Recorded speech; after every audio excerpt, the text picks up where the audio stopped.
Streaming, microphone is open. 5:30 p.m. on Tuesday, March 22nd, 2022. I call this regular meeting of the school district in order. We will have a roll call. Here. David Garcia.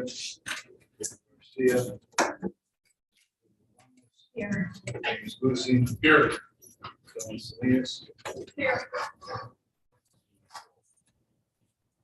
Record show that there's a quorum of board members present, that this meeting is posted in accordance with the government code chapter 551, State of Texas Open Meetings Act. We move to a moment of silence, followed by the pledge of allegiance and the Texas pledge.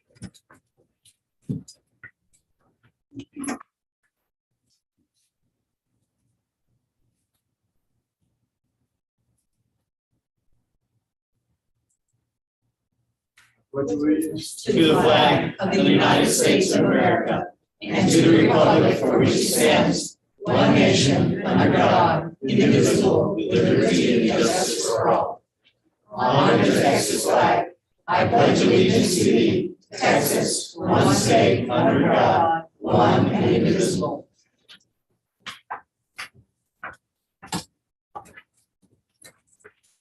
This meeting will be live video streamed at https://bit.ly/3SROL uppercase Q uppercase R.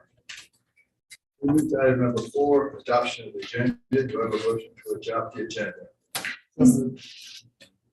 Second? Second.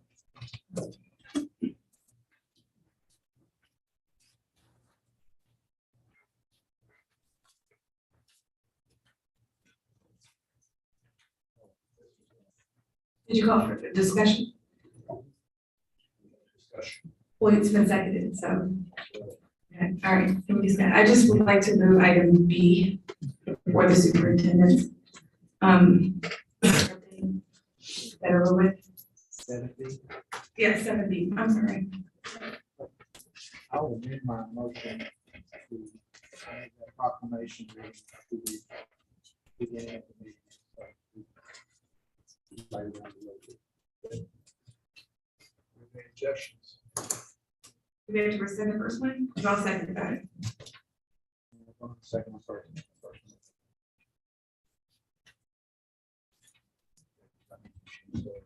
I was trying to follow Robert's rules of order, sorry.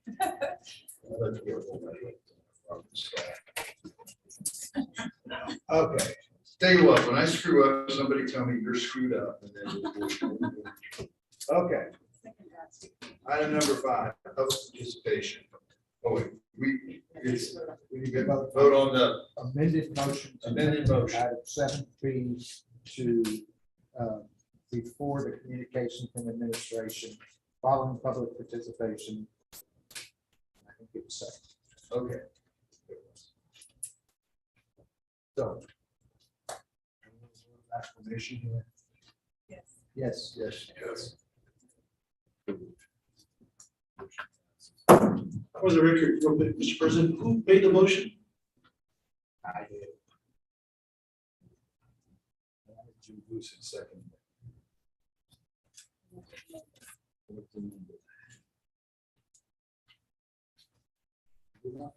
And then, and the second during the amendment, then we still had Cole. I said.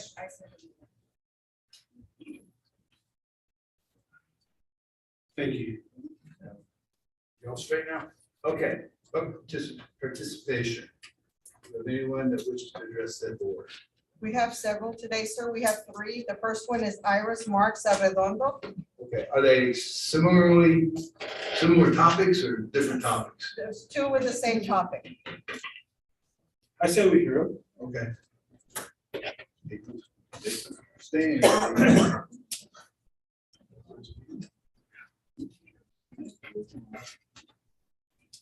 evening, school board members and Dr. Bettis. Today I'm here to bring to your attention our Athletic Booster Club.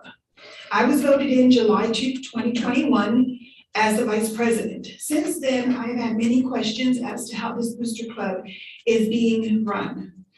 I have spoken to Peter Pitts concerning voting issues, purchases being made, basic accountability. I have been part of the Athletic Booster Club for many years with my previous children, and this year I've noticed a major difference in how this is being ran. My main concern is accountability in the treasury report, along with no inventory of items that are being purchased or sold.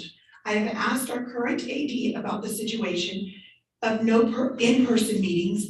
At the meeting, at our last meeting, October 6th, I made a motion to get a room on campus to be solely used for the storing of our items that belong to the Booster Club. That is no longer being done. The items are being stored at somebody's house. I've spoken to other officers, one of which is a KISD employee. When I told them that I went to Mr. Pitts asking questions, I was yelled at and told to resign my position. In February, I contacted the IRS office because I had a question about the EIN number that was given to us. I found out at that time, the EIN number is in a previous president's name from 6 years ago. And the IRS also told me, they couldn't give me exact dates, but they also told me that no IRS paperwork has been filed in years on this booster club or on that EIN number. That they're throwing around all over the place whenever people are asking for 1099s. My biggest concern is that nothing's being done correctly, and this is very wrong. Absolutely no accountability whatsoever, and no one's being held responsible for this. And I believe in our district policies, we need to have some kind of implement in there where somebody's monitoring at all times all booster clubs, because this is money being raised for children. And if we're not using it appropriately, somebody has to be held accountable. That's all. Thank you. Hi, I'm Annie Kieschnick. Thank you for your time.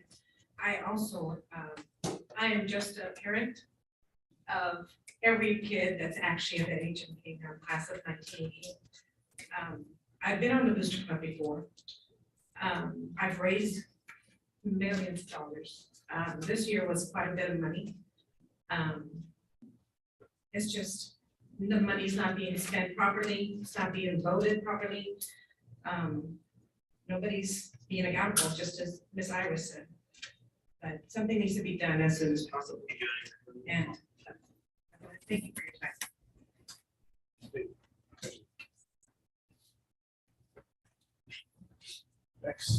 Next one is Andre Ortiz. Okay, Andre.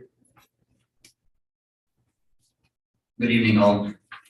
Name's Andre Ortiz. I just want to talk about a couple different things briefly. I've had conversations with three of you about this, and y'all all seem to express general interest in supporting it, but I think the check registers need to be once again placed on the district website. There's 10 years worth of them on there currently, up to 2009, 2018. For whatever reason, past 3 years, it's gone by the wayside. I don't know if there's a specific reason for that, but I think it's something that would be wise to do.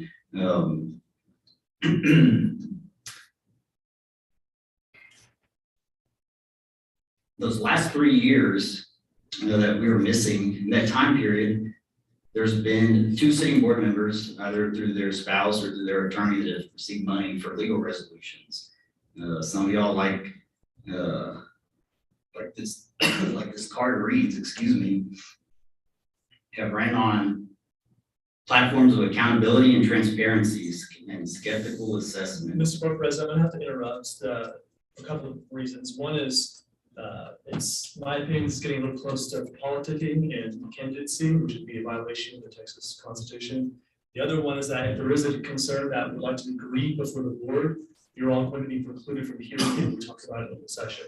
So I just want the speaker to know that if he does talk about that tonight, he's going to preclude himself from agreeing on it. Yeah, there's no grievance in process. Everything that's in here, all qualities I think everybody feels are generally important. Now, to put words into action, something simple like online check registers and even the district first report, which I believe the district scored decently on, so it's about a 88, I believe, are actions that can be taken that are simple and effective at showing financial transparency. I believe one board member at least expressed his opinion was that the ORR process was good enough for reaching that level of accountability.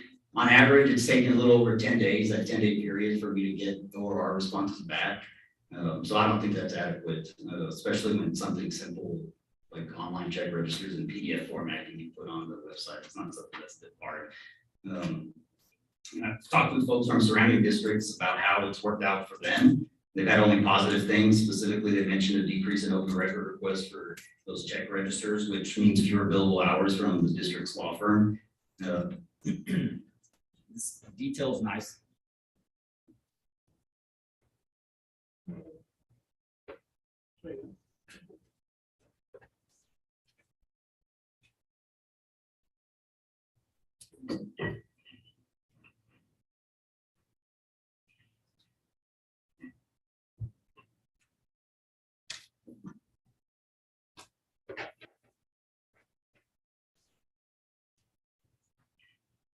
Back on. Yes. All right.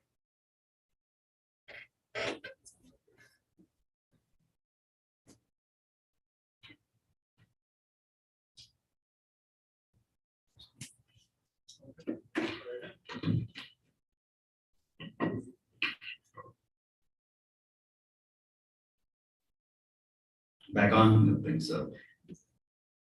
That dovetails nicely with concerns I've heard from folks regarding different grant monies coming in, such as ESSER funding surrounding districts have used for retention stipends. Some examples: $2,000 in McAllen, $2,000 in Alice, $2,500 a year for 3 years in Robstown, 3% for all employees at KISD, $3,700 for full-time employees and $1,850 for part-time employees at Francis County ISD. Now, this is nothing new, but attracting and retaining employees, teachers, bus drivers, custodians, nurses, paras. It's all something that's obviously important. And my point here is that these are basic and easy transparency actions that can help the community better understand where and how district money is being utilized. Now, with that being said, I feel obligated to mention something that I was told through a Facebook message by a board member of this dais. When discussing those online check registers, this board member repeatedly placed blame on those check registers not being online because of the previous board president, who we all know is deceased and no longer with us. Repeatedly referred to him as your boy Corey. The same member has picked a fight with the city manager via social media. This isn't something that board members should be. Okay, so the appropriate thing is going to be grievance against the board. No, I'm making a public comment and I don't have a grievance at This this is time. not an appropriate topic. I believe I can make criticisms of the board. Thanks. In this post, in the past, this self-governing board has done little to that effect, self-govern. And I hope it is something that y'all can address among yourselves, preferably privately, because those callous comments against a board member who is no longer with us and these public disputes with other governing bodies is something that reflects poorly on this body and on the district as a whole. So with that said, appreciate the time and hope something can be done about those issues that I brought up.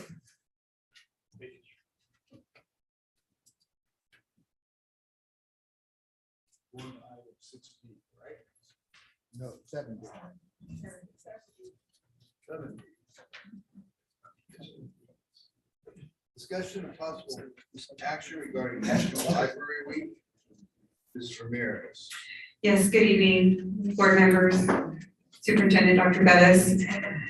The week of April 3rd through 9th, 2022 has been designated as National Library Week, and the following proclamation is being presented to the board for approval. Upon approval, I would like for Dr. Farah to read the proclamation since she does oversee libraries and librarians.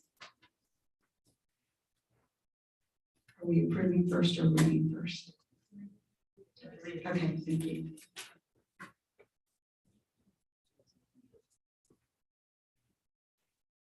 Good evening, everyone.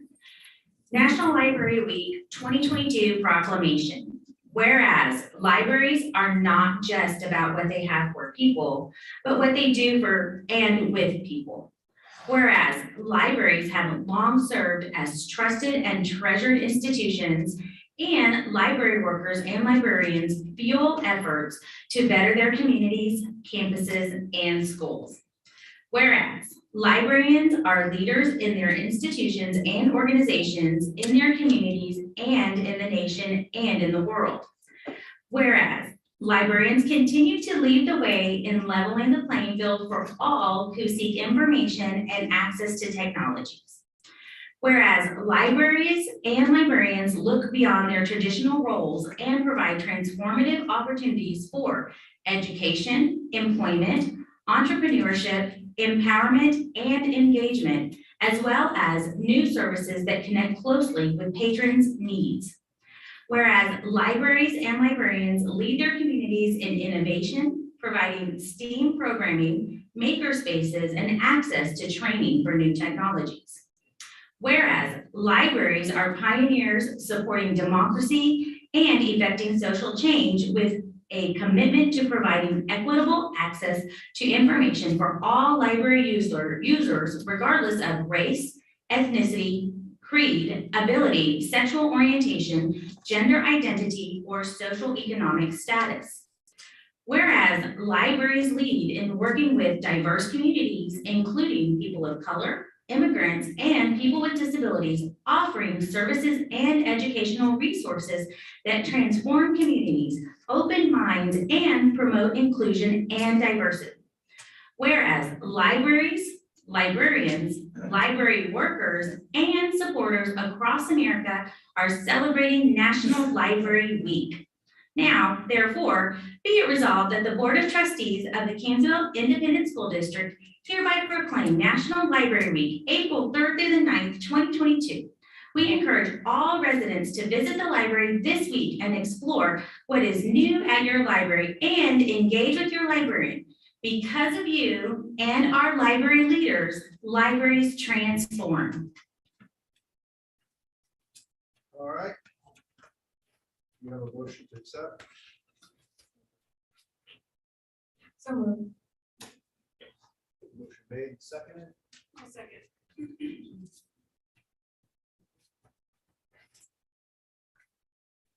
Objections? Everyone, aye. Passes 6-0. Okay, you back on track now. Superintendent's update. Okay, the first thing we're going to discuss is the benchmark data, the latest benchmark data, and Ms. Ramirez will be presenting that. Thank you, Dr. Bettis.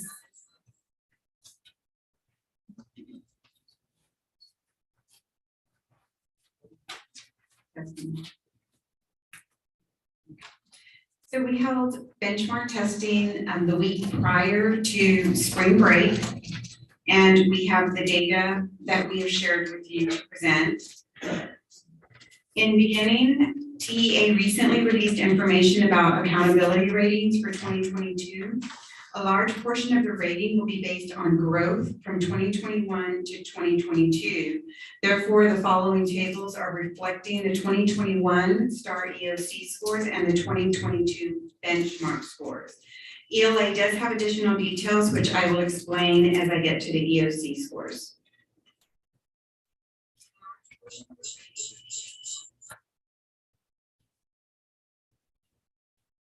Testing.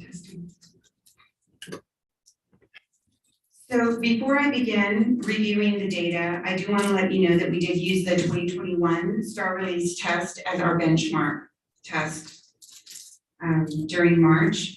Also wanted to share the color coding. Green means that we made progress and improved from the 2021 STAR test. Yellow means that we were closer, at least within 10%. And then the red is the 10% plus gap from the 2021 STAR. The other information that I want you to note is you may have noticed the difference in student participation from the STAR 2021 to the benchmark 2022. That's important to note because as you remember, last year was a COVID year, so not all of our students were present. Many of them were learning through remote. And so you will see lower numbers for the STAR 2021 because not all students returned to take the STAR 2021 test. So in looking at the data, you'll notice in reading, 3rd grade, we are very close to meeting the STAR 2021 at 50% from 2021, 55%. In 4th grade, again, you're going to notice in this data that in 4th and 7th grade, we continue to struggle as I presented during the December Common Assessment data.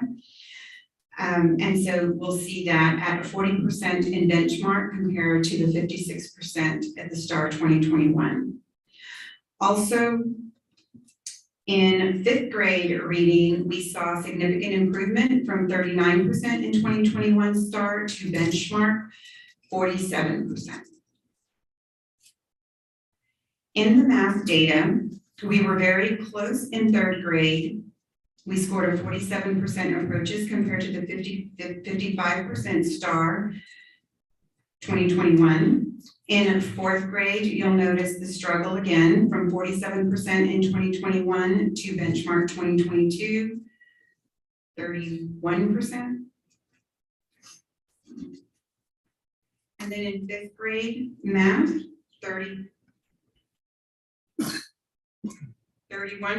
in STAR 2021 and 44%, so significant increase there. Now, this is important data because in the reading data, I want you to know that the TEKS have all been taught because they're all spiraling. But in math, on our benchmark in 2022, we are not complete teaching the math TEKS.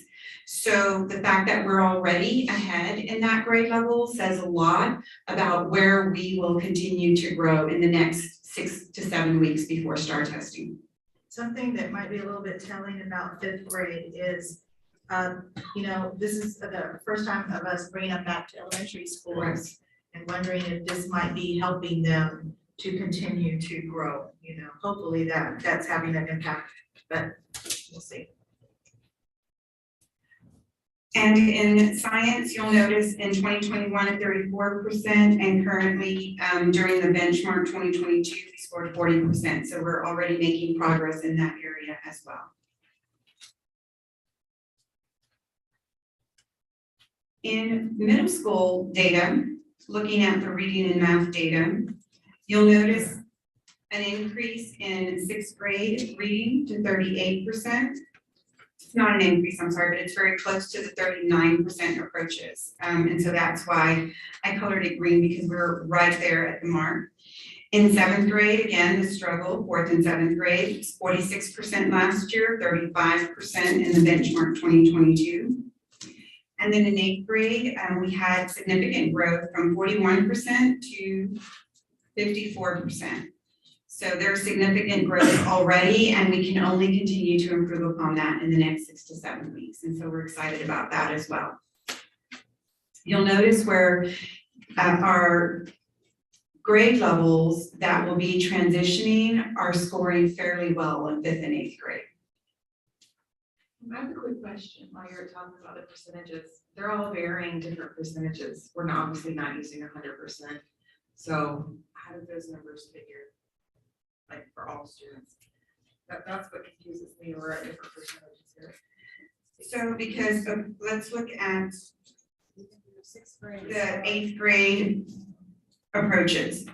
So what this is saying is, I'm sorry, I got new glasses and they're not working for me. Just gotta say that. So what this is saying is that 54% of the students met the standard of approaches.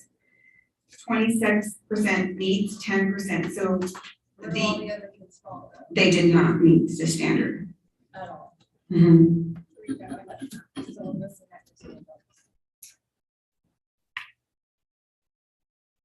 that's not 100%, correct? Correct, of 100% of the students that were tested.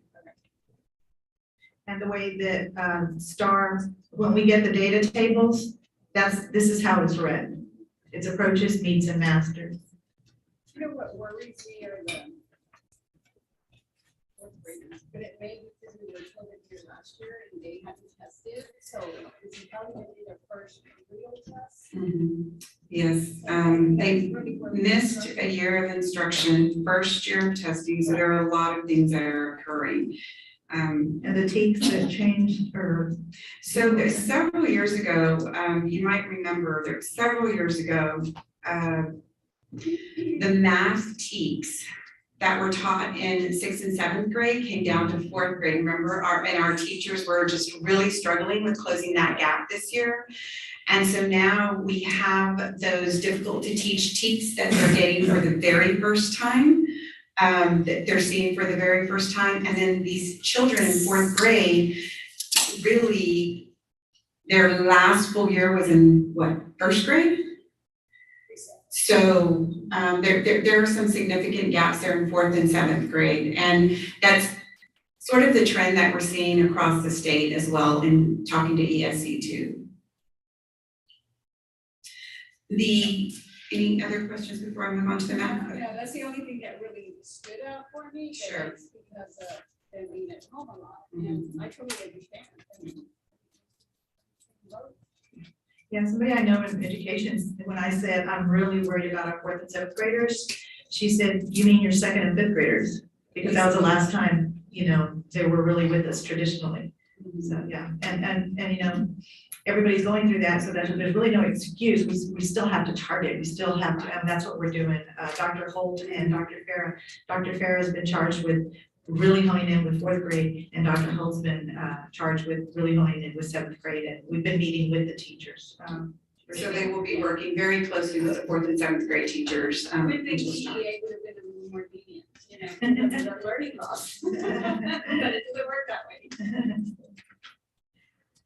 In comparing the STAR 2021 in middle school to the benchmark 2022 in 6th grade, you'll notice an increase of 39% to the 36%. There was a slight decrease, and so normally I said within 10% it would be yellow in 7th grade, but because that 21% is fairly low, I wanted to make sure we highlighted that in red because we need to continue to address that. And then in 8th grade, STAR 2021, we scored a 22% approaches, and we had significant gains in 8th grade. One of the things that we're noticing in our 8th grade team is they work very collaboratively together. They align all of their instruction. They're moving forward with the protocols that we are requesting, and they just have really great teamwork. It's really interesting to talk to them. But 5th grade, we're seeing that trend in 5th grade as well.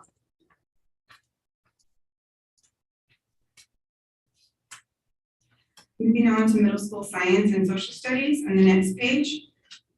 8th grade in 2021 STAR scored 42%, and on the benchmark, they scored 47%. So that was a nice increase. And then in STAR 2021 social studies, we scored a 23% in 2021 and a 25% in the benchmark 2022. Now I did color that green because it was progress, but again, that's another area that we obviously need to continue to work on. This one had a significant difference in the number of students tested. If you look at science 8th grade last year, 133 students tested, and this year we tested 191. That's kind of a big difference compared to some of the other participation rates of the other grade levels. In looking at our high school EOC data, one of the things that I wanted you to know was in STAR 2021, English 1 scored at 38%. Now you'll see the benchmark 2022, they scored a 43%, so that was an increase. But what happened with English 1, because they test earlier, they test the first week of April. So the benchmark data is the December data. So what they've been doing is they've been doing skills checks every other week. So the last time they did a skills check was March 7th, and they scored a 51%. So we've made even more gains since then, which is great news since December. And again, we still have this week and next week, and it's right around the corner already for our EOC English 1 and 2 testing. You'll notice I do have a question on this. On everything else, we've been looking at 2022 being a higher number of students that take tests. And it looks like in English it's lower. The 260 students in English one, and she was talking about that it wasn't a one-time benchmark test, so you've been taking the skills checks, right? So maybe some of those students, we still need another group of skills checks. That's a big difference. Yes, so one of the things we're noticing is we're having a difficult time assessing all of our kids in high school at the same time. So we feel like the skills checks are a better target because sometimes when students hear a benchmark is coming, they may not be present. So our skills checks give us slightly better data. Now, I don't have the number of students in the March 7th, but I can certainly get that number for you. And that's at 51%, correct. And in the skills checks, they're really focusing on the high frequency TEKS. And so that's important because those are the ones that the students really tend to struggle with, the reading comprehension, inferencing, drawing, those types of TEKS. Get our scores, I think it would just be based on the kids that test, right? Correct. Is there participation? Yes, we should have the 95% participation rate, but we're gonna have that window to test them. So I think the state is realizing that if they look at the attendance rate across the state, they're not gonna get 95% in one day. So that window is really gonna be crucial. Yeah. I have a question. How many freshman English students do we have? Freshman English students. English one. Dr. Vasquez, do you happen to have the membership number for ninth grade? Yes, let me go ahead and pull it up. And then the reason why I asked is, we have the 260 from the year before, which we didn't have them even in the classroom then. Now we have them in the classroom, but we have 191. And are there any sophomores taking the English one test? Benchmark. Benchmark, because they didn't pass the first time around, they're right back in the pot again. Right, so those students, those 260 would have included students who were retesters. They definitely did, and that's one of the plans that we have in place, that we've been talking to the high school about how we regroup the students who haven't passed the English one exam, EOC, so that we can include them in the testing as well, and not just the freshman class. And I'm getting a little bit ahead because we're the final page of that presentation. It says that there's going to be some small groups instructions. Would that be Yes, what sir. those fall into? Yes, sir. Thank you. What do you realistically do on Tuesdays? Talking, Sorry. our seventh grade group, math group, they met with us and they came up with like a plan, a proposal. They met with Dr. Holt and myself, and they offered to do even more interventions during their PLC time. They asked if they could do that and pull them from the PE classes to do that twice a week. So that's one thing. And then the tutoring, the targeted tutoring as well. But really looking at what she's talking about, those high frequency ones, or which are the ones that they're missing the most, which are the ones that we're getting closest to, that we know we might be able to get them over the hump. It's really drilling down, and that's what all yesterday was about, our PD day yesterday. And we're also working with a consultant in math, specifically for seventh grade math, to develop spirals for those high frequency TEKS, so that, we're taking something off the teachers and allowing them to use a product that's been successful. So we're doing those as bell ringers or even spirals right before the actual STAR test. Moving into English 2, last year 53% approaches, this year 47% approaches in English 2. However, again, that was the December benchmark data. And so if we look at the English 2 March 7th skills check, they scored 54% approaches. So we are ahead of last year's already, and we've got a couple more weeks to go. Looking at Algebra 1, we have significant gains, which we're very proud of. We have 37% approaches in 2021. However, on the benchmark that was given the week before spring break, we have 63% approaches in Algebra 1.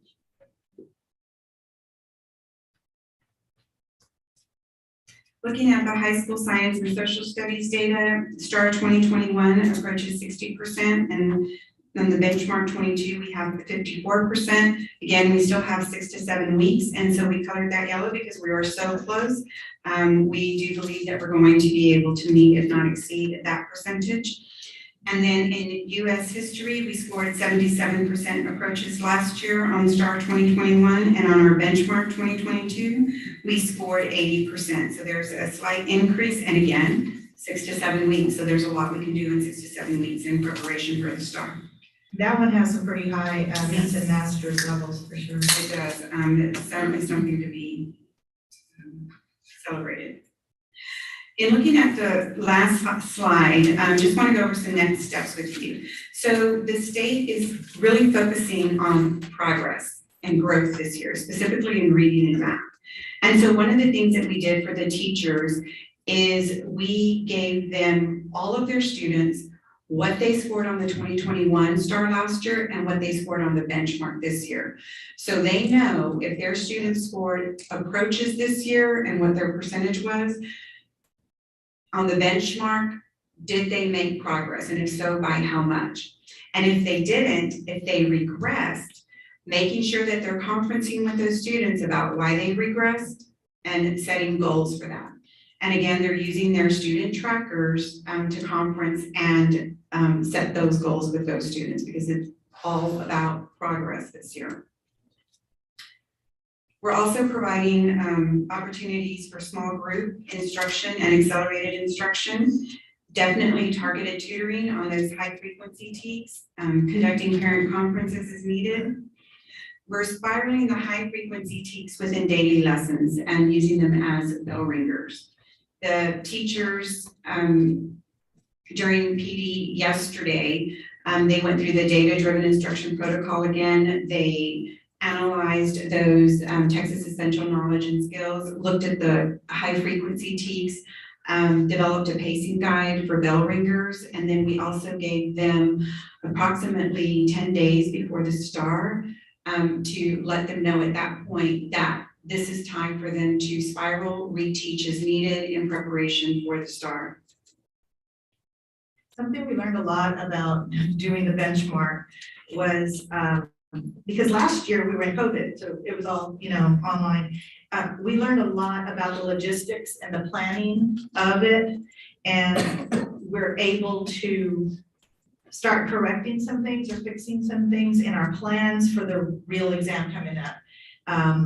I think that in itself is really gonna give us at least a little bump, because to make sure they're in the right setting, that they have their accommodations for the exam, that they have the right calculators for the exams, things like that, that they have a snack, animal cookies and some water, something so that they don't go hungry, during a long test. So all those little things that we're kind of used to doing, we've got to watch happen at this benchmark and see what didn't happen. And so we're working very closely with the administrators, Ms. Vanitas and her team are working with the administrators to make sure that the logistical plans are tightened and tweaked. And that's why the benchmark is so important to close campuses and treat them exactly like the STAR test so that we can find some of those errors and improve upon them before the STAR approaches. And we are providing STAR practice reading and math passages and strategies for analyzing. We're also providing coaching support, as Dr. Bettis mentioned to you. Dr. Farrell will be working very closely with 4th grade reading and math, and Dr. Holt is working very closely with 7th grade reading and math to address that data and moving forward next steps. And we're providing coaching support from the math consultant in middle school, specifically 7th grade math and continued Algebra 1 high school. Our consultant has been working with Algebra 1 for about, 5 months now, I would say. And we're continuing to work with Odell, English consultant in English 1 and 2 as well. Now, yesterday during PD, the special ed team had some training on the accommodations and, you know, how to ensure that we're providing them to the kids as well. So special ed is huge, and we're making sure that trainings happen on that, but also how do we prepare to make sure that the kids have their appropriate graphic organizers, any type of accommodations ready, literally available for them. Questions? I don't know, I think we need to, yes, focus on the 4th and 7th, like that we're targeting, but also just in general, the whole district, but also our educators. Yes. Teachers, I know y'all do a good job of patting them on the back and so anything we can do for them, because they're the ones that are in the trenches with these kids, so let's not forget the educators as well. during the No, that's why process. we're providing, when you see provided, that's coming from us, Yeah. we're giving it to them. We're printing the things for them, we're handing them to them, we're giving them to them, things like that. Because we know that they can't do that too, that would be way too much. Right. And they're really working hard to make this happen. And sometimes just an announcement or say, hey, good job, teachers. I mean, you all know all the things. Yes, yesterday during my Zoom with the district, that was I think the third thing I talked about was really giving a pat on the back, especially those that have shown some growth. And I think we're moving. I really, really do. I really think we're moving, you know, maybe a few baby steps, but we'll take them. And it was also nice to see teachers celebrating each other because in Dr. Bettis' Zoom, you know, she did mention the areas of growth and significant growth. And so it was really nice to hear them all applauding for those grade levels, even though they weren't at their level. So it was beautiful to see that support of each other as well. When will we have our last STAR report? So that we can talk about our board goals? Well, after they take the start. When will all the results be done? The results, the preliminary results. Preliminary. Kind of August. or- Yeah, the final ones will come in August, but the preliminary reports will Like come, like June 1st, 2nd, somewhere around there. Do we have our board goals at the final or prelims or what? Meeting. No, we can start working on that, of course, after the election, and then the board, however it's made up, then we're gonna have to schedule the training, the board training, and in there we can start setting the goals for the board and utilize the preliminary data. You can use the preliminary. In August, at least we should have that meeting. No, it could probably be June. Perfect, thank you. So, at the end of the day, I'll say at the end of the day, I'll define that as the last test is taken. Tell me what an A looks like, tell me what a B looks like, tell me what a C.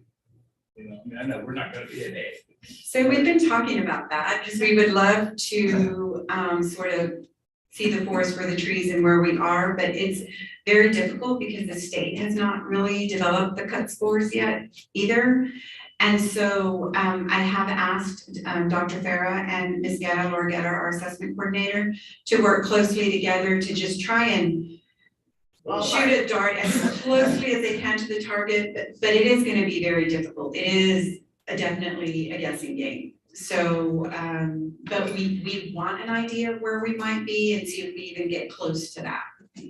So we're thinking right there with you, because we're wanting to know where we are based on this preliminary. I think just getting out of trouble. Yes. It's really Yeah. making good progress, Right. you know, Right. whatever we can do. Exactly. We're 6 weeks out, right? We're about 6 weeks out from 7 weeks out from the actual start time. I say 6 to 7 because high school begins the first week of May, and then the other grade levels come in the second week of May. And then, of course, we have English 1 and 2 the first week of April. So, but the majority of the students will be testing that first and second week of May. So about 6 weeks out. I apologize to you, Dr. Perez, from the start, but I've heard it every year I've been on the board. Getting better, little steps at a time, little steps at a time, but maybe we are. But it's hard to tell when you're making little steps and big steps. And I realize it's a tough situation to be in, but You gotta have some kind of mark on the wall.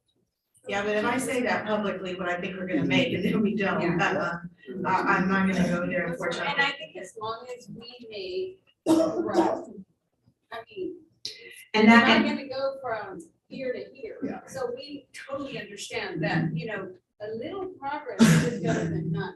yeah, and that's our responsibility at the end of the day, not hers. That's why we have board goals. The problem is you don't go to a classroom, I don't go to a classroom, so we are making observations from literally outfit, not even the outfit, we're not even in the stadium.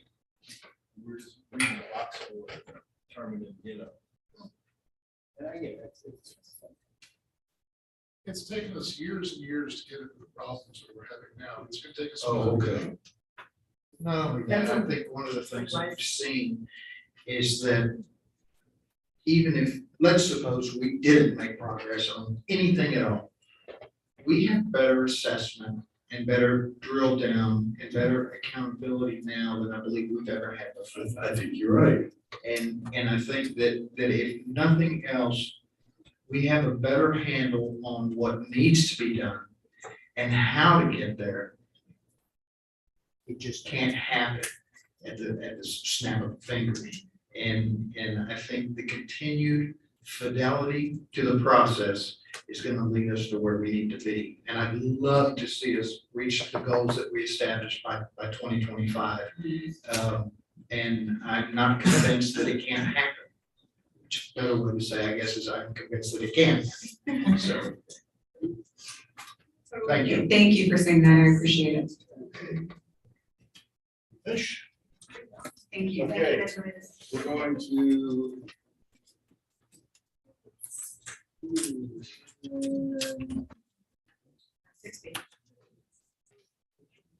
Yeah, 6B, health and workers' compensation fund updates. Like this.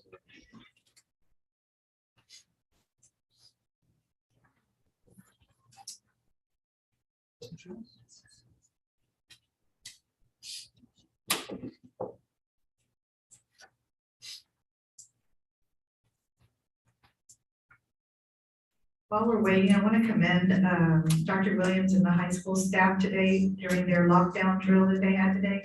It was really, really impressive, the results I've seen, I've heard from it. Dr. Sandoval and his staff were very impressed. Good job.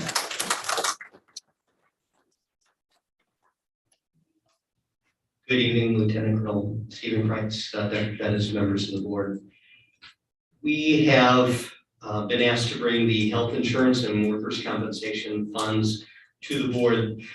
These are in addition to the ones that are normally presented with the budget process. You have your general fund, you have your food service fund, you have your debt service fund, which every school district has and is required to be part of the budget process, and you'll hear more about those in the coming months. But we are in not a unique place, but a rarer district that has our own self-funded health plan, and more districts are moving to their to a self-funded health plan because we believe that we can provide better coverage to our employees for a cheaper price than we could with TRS. And so because we are self-funded, we have to pay all the claims yourself. We have to pay the administrative fees and the stop loss coverage out of our own funds. And we have fund balances for each of those. So let me address the health insurance fund first. As you can see, at the beginning of 9/1/2020, we had a fund balance of about $505,000. And last year, we ran in the black by $79,000 and change. So we had a slight increase in fund balance. This year, we are running at so far $2.1 million in contributions. And those contributions are a combination of both employee deductions from those employees that are on a health insurance plan, and also district contributions as well too. You see our expenditures. The expenditures include claims for the first half of the year, and also they include the stop loss coverage and the admin fees that you normally see every month on the check register as well too. And you see that we're running pretty well through the first several months. So although there are some larger claims that are going to be paid in March and April, so it is good that we have a little buffer there, and it's also good because we would like to see that fund balance of $585,000 somewhere between $750,000 and $1 million, because if you get a bad year, your stop loss will cover any catastrophic damage, but we could see a big hit to our fund balance of anywhere from $750,000 to $1 million. We haven't had that in a few years, but we did several years back, and it's best just to be prepared. Because what would happen is if we don't, if we have more expenditures than we have revenues this year, then we're gonna have to pay it out of our health insurance fund balance. If we don't have enough money in our health insurance fund balance at the end of the year, we'll have to do a transfer from our general fund. So right now, again, the health of our health insurance fund balance is really good. And every month we've been working with our health insurance consultant, Phil Esquivel. He, again, has worked with us to make sure that we are doing a couple of things to make sure that we are running in the black, to make sure that that we are getting the correct interlocal agreements so that we can save money by employees not going to the hospital as much and making sure that we do a lot of preventative care. Again, he has helped us to make sure that we are running optimally. If you look at the workers' compensation fund.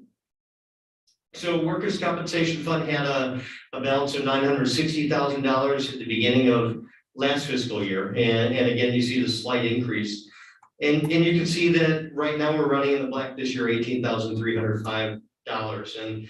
And this is an issue that we have talked with. It's a good issue. The problem right now is that our workers' compensation fund is actually overfunded right now. Now, this is only made up of district contributions. It is not made up of employee contributions. So we've had some good years for workers' compensation, which is good. And we've looked at solutions. We've asked, can we transfer money from our workers' compensation balance to our health insurance fund? And we've been told no. Can we transfer to our general fund? We've been told no. So the solution we're working with our auditor right now is to reduce or entirely eliminate the district contributions until our workers' compensation fund gets to a level that is satisfactory, which would actually be about $350,000. So at this time, I will take any questions that you wish to ask on these funds. In terms of the health insurance, the $282,000 is encouraging, but isn't it typically true that your larger expenditures are going to come toward the end of the year as deductibles have been met? Well, not necessarily for us, because this operates on a calendar year and our budget is a fiscal year. So after, it will be closer to November and December when all the deductibles are. All right, that makes sense. In terms of the expenditures through the end of February, how much of a lag is there? I mean, is that truly expenses through February? I mean, no, that's what we paid so far. So there is a little bit of a lag. So we're not out of the winter months quite yet. Exactly. So that is kind of promising that we have a little bit of a buffer right there right now, because some of that will be used to pay for some of those December claims that haven't been processed yet. When we get to the budget season, you obviously don't want to raise insurance rates on anybody, but let's not forget those kind people who donate almost their entire medical benefit to the body. All very little from it. I'd like to make sure that we keep that in mind when it comes time to can we sweeten the pot a little bit for those folks? We've done it a little bit for the last, 3 or 4 years. And it looks to me like we're doing all right.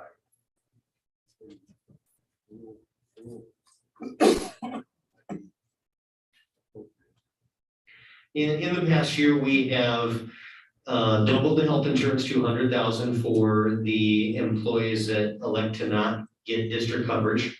We have also provided a $50 a month of their choice contribution toward any ancillary benefits such as dental or vision, or even a flexible spend savings account as well too. I'm sorry, flexible. What is it, an FBS? Wait, FSA, flexible savings account. It is a flexible savings account. So we hear you, Colonel Price, and we'll address it as we get to the budget season and as we look for what we're doing next year for health insurance. It's just that it's been a massive improvement Right. from what it was to what it is today. But it looks like the insurance is holding it up. And maybe we can, again. Yeah, I think we made some wise decisions with insurance, and then with what we did add for this past year was a good little bump, but we need to do more, definitely. And again, you make that decision after the jury's in, and you know, well, okay, we got a little bit extra. And still pad your what, 750,000 to get there. Split it up a little bit. Okay. I think we need to let our consultant, if he doesn't mind, Mr. Esquivel, could you just come and say a few things, what you're looking at, your expertise? Perspective. Number one, I want to thank you all for everything you're doing. It's really good to see that our school district's getting better and better. And it just seems like that all the systems are getting put in place. So we have no choice but to improve, and that's what we're doing with the health insurance too. We're tweaking it to the point where we're keeping an eye on it every single month. We're checking to see what claims are outstanding. They got like a 2-month lag time. But we're able to eliminate that by going directly to their billing when they pay their claims that are about a month behind. So we get a better feel of where the claims are at. So we feel real good right now. The teledoc that you gave them last year has really saved us a lot of money because they take care of the situation right there and then. They'll make the call, they'll get the antibiotic if they need one, or for a child, or for a dependent, because we're giving it to the dependents too. So, I mean, that really helps them because they don't miss work. They'll get to go on teledoc, get the medications for the kids, and we don't gotta hire a substitute to bring them in to take care of the child, because we can take care of it right there and then. So you're giving them, that kind of tools at their fingertips, and I feel real good about the future. And I think we can even, when the bids come in, when we go out for bids again, we're gonna see that the numbers might come back lower because our claims experience are really good, and we don't have anything major ongoing. We had 1 or 2, but they're over and done with, unfortunately. But we stepped up to the table and took care of them. And the reason we're self-funded is because you got total control over it. They maximize, they give you a cap that the maximum that you'll pay was just about 2.7 million. That's the max we'll pay. And so it's just been a lot of fun, and I thank y'all, and it's been a treat to help y'all out and see help the friends and see them happy. Even though, hey, we're all working hard. No one's taking it easy, but we're seeing the progress, and you're seeing it with the health plan too. Thank you. Thank you. So then, with this upcoming budget year, we're gonna be able to go out for bids, is that correct? That is correct. We'll be bringing an RFP for approval in either April or May to the board. Wherever we can save some money, it'd be great. All right, Dwayne, that's what I was gonna ask about. In your conversation, you mentioned that for some time, we're considering, you talked to the accountants about not having a contribution. Okay, not having a contribution for workers' compensation, which. And that's fine, but I'm asking, how long are we discussing that lack of contribution? 3 years. Okay. So, normally we contribute close to 200,000 a year to our workers' compensation fund, so that would be an additional $200,000 a year that we could use for other general fund purposes, because our workers' compensation fund is so healthy right now. You said the work compensation couldn't go anywhere else. Right now, that's the guidance that we've been given. And I have an off the wall question. I don't know if we should wait for October for bids, but does the current health insurance have any alternative medicine therapies under any plans that cover a certain amount of appointments for alternative therapies? Acupuncture, chiropractic, life coaches, massage, any of those type of benefits? That could possibly sweeten. Does Mr. Esquivel know? Well, look, they cover chiropractic care, I know that for sure, but I don't know about alternative therapies, but I could verify that and let you know. Massages. Yeah, I'm sure teachers would love to have massages. Yeah, and then now we can, when we go out for bid, say, hey, this is what we want covered, is it included, you know what I mean? I think all the teachers need it, you know? Well, I know some companies offer pet insurance too. I mean, couldn't keep going. Yeah, but you know, what we could certainly do is maybe, you know, set up a interlocal agreement with, you know, 2 or 3 organizations to allow the employees to go, and maybe we can offer one every 6 months, you know, I mean, and we'll pay for it at 100%. That's the beauty about being self-funded, is you can do things of that sort. So you can think out of the box, and, you know, that's something that we could really help them with, and Thank you. we could do it. So, okay. Let's do it right before it starts. Good, so you finished? Yes, sir. Let's talk about roofs. Dr. Fitz. Make the shop roof update. We have brought the condition of our roofs several times before the board. We have a long-range plan where the first phase was to eliminate the leaks, and then we're gonna work on more preventative and restoring the warranties for our roofs. Our first priority was to work on the campuses. That's where the kids are, and we have worked over the last, I will probably say since last summer, to get all of those leaks repaired. And there's still been a couple bumps in the road. Whenever we hear of another leak, we make sure that we fix it. But for the most part, our campuses are much better. Now, the next big leak is the maintenance roof. And this has been an ongoing issue for a long time that we haven't addressed, and it's eventually going to need to be addressed. And so our roofing consultant, which Mike Trujillo from Garland, if you could come on up here, we asked him to do a roofing assessment for the maintenance shop, and to come up with a sample budget of what it was going to take. It was determined that a whole re-roofing is going to need to be done. We can't replace all the holes or repair all the holes that are in there. And he's gonna talk about his findings and recommendations moving forward. Members of the board, Dr. Perez, thank you for having me. So going through this entire assessment, we did a complete building envelope assessment, meaning everything exterior, walls and roof. Walked underneath, talked to the guys in the shop. Obviously just walking inside, you could see daylight looking up into the roof. I mean, there's even on the walls, exterior walls, water was coming in. So, you know, we put ladders up, we looked at the roof. Around 75% of the roof is rusty. Holes throughout the entire roof. It's 28 gauge R panel metal roof system, very thin. So it's very unsafe to have someone up there trying to do repairs on this roof, and it's not repairable from my professional opinion. I wouldn't have a crew up there for many safety reasons. So not only is it a safety issue from that standpoint, but you run into wind concerns, and you have fasteners that are backed out. I shouldn't have been up there, but I was on top of that roof. I checked the ridge caps, I checked the fans that were up there. So there's fasteners missing washers. I mean, you can see rust holes, 6, 7, 8 inches big on top of that roof. So from a repair standpoint, it's not repairable. We always look at the option, are we able to restore this roof? Again, same thing, there's just no way that we can have a crew up there.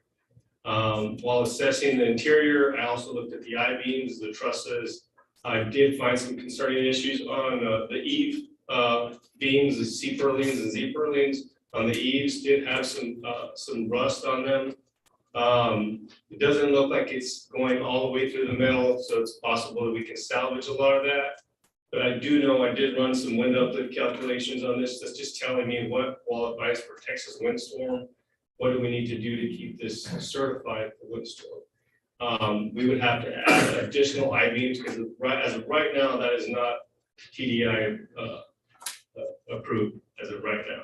So there are things that need to be done to make this in compliance with TDI as far as replacement. So I failed the roof. The walls are restorable. We can do work on the walls. We can salvage some of those, replace a couple panels here and there, patch some of that stuff so you don't have that expense on the walls. So that is restorable. Now, I put some information as far as all the findings that I had on here on my report. Now, as far as I put a budget together and a solution. We have to go back with another standing seam because you have an open purling system, meaning you have I-beams that are 5, 6 feet apart on the top, so you don't have a subfloor there. So we have to replace it with another metal roof system. You obviously want something a little bit thicker than what's up there that will be compliant in compliance with windstorm. So I recommended a standing seam.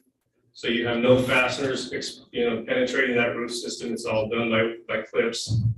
And roughly, I mean, it's a 30-year for any manufacturer, 20 to 30-year warranty on those type of systems. Based on the budget, we came in around $196,000. We saw a 26% increase in metal last year. We're moving toward another 10 to 15% increase in for next year. So as far as, this is something that I believe should be a priority. I know it's not a priority building as far as students and kids, but it is some safety concerns that those panels could fly off with a heavy windstorm and they could hit somebody. So there are some safety concerns from my opinion. Now, that budget included, based on what the current market is for labor and material. We do need to get a structural analysis of the I-beams to make sure that there's no other items. I'm not a structural engineer, so we need to get that verified and make sure that there's something that I didn't miss.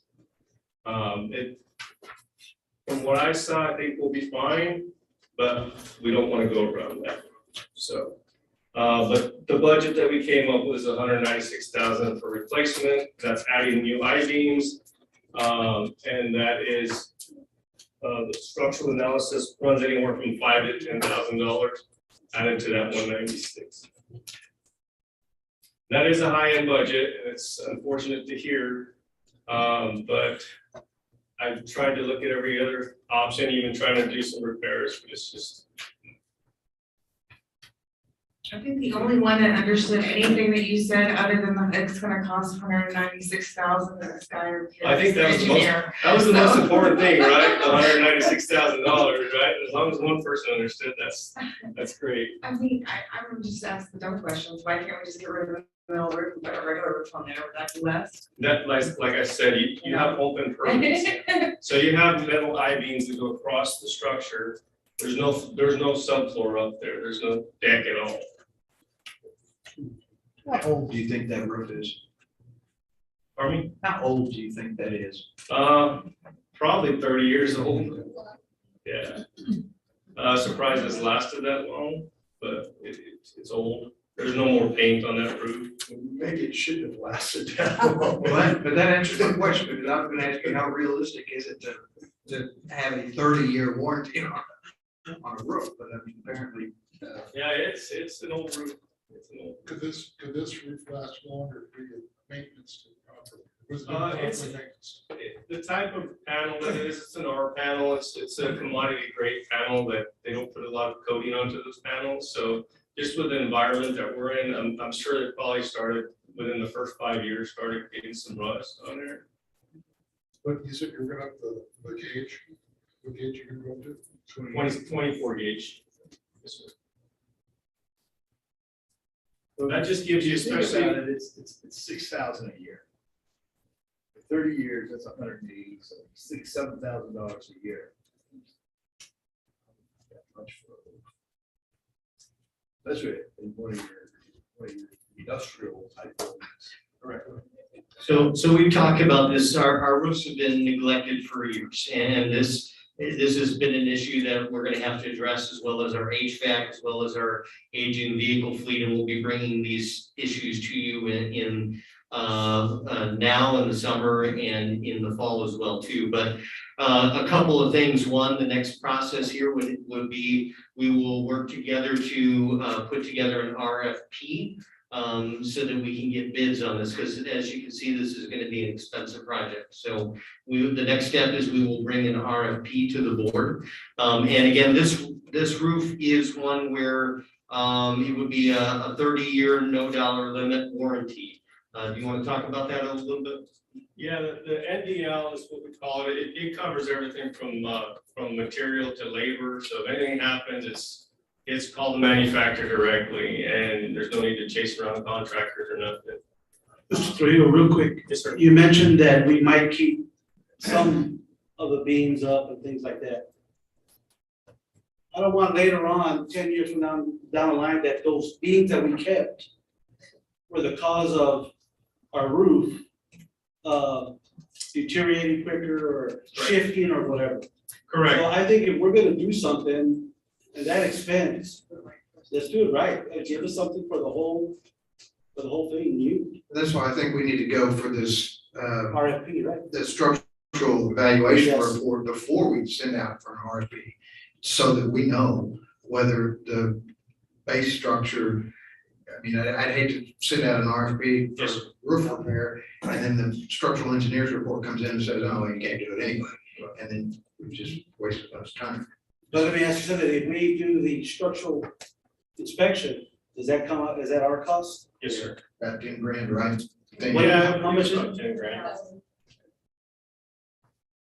But it's gonna give us, in my opinion, a much better evaluation of what it is we actually need an RFP for. Well, it'll tell us what the current condition of those I-beams are, you know, what the integrity of the system is. That puts it on their plate.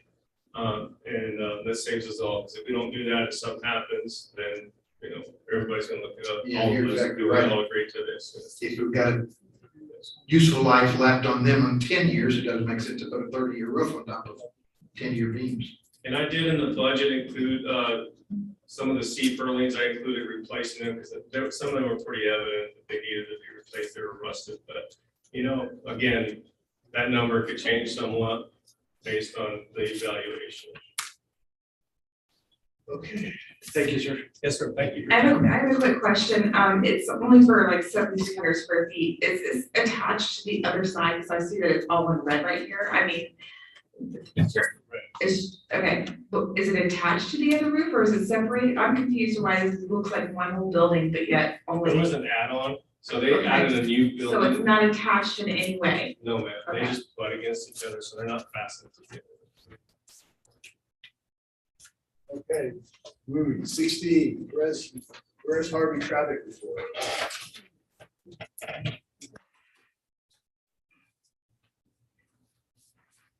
We met with Constable Bill Hack, Chief Totus, and the campus and district administrators and transportation foremen because of a concern that was brought to us. And that concern was the traffic flow at both Harvey Elementary and at Pettis Elementary as well. A couple of things were brought out at that meeting. One was that the traffic flow at Harvey is much improved. Their drop off and pick off is much more streamlined, and they have a one-way pickup system that seems to work much better. We are still looking into possibly moving some of the speed limit signs there in that area, the school zone signs.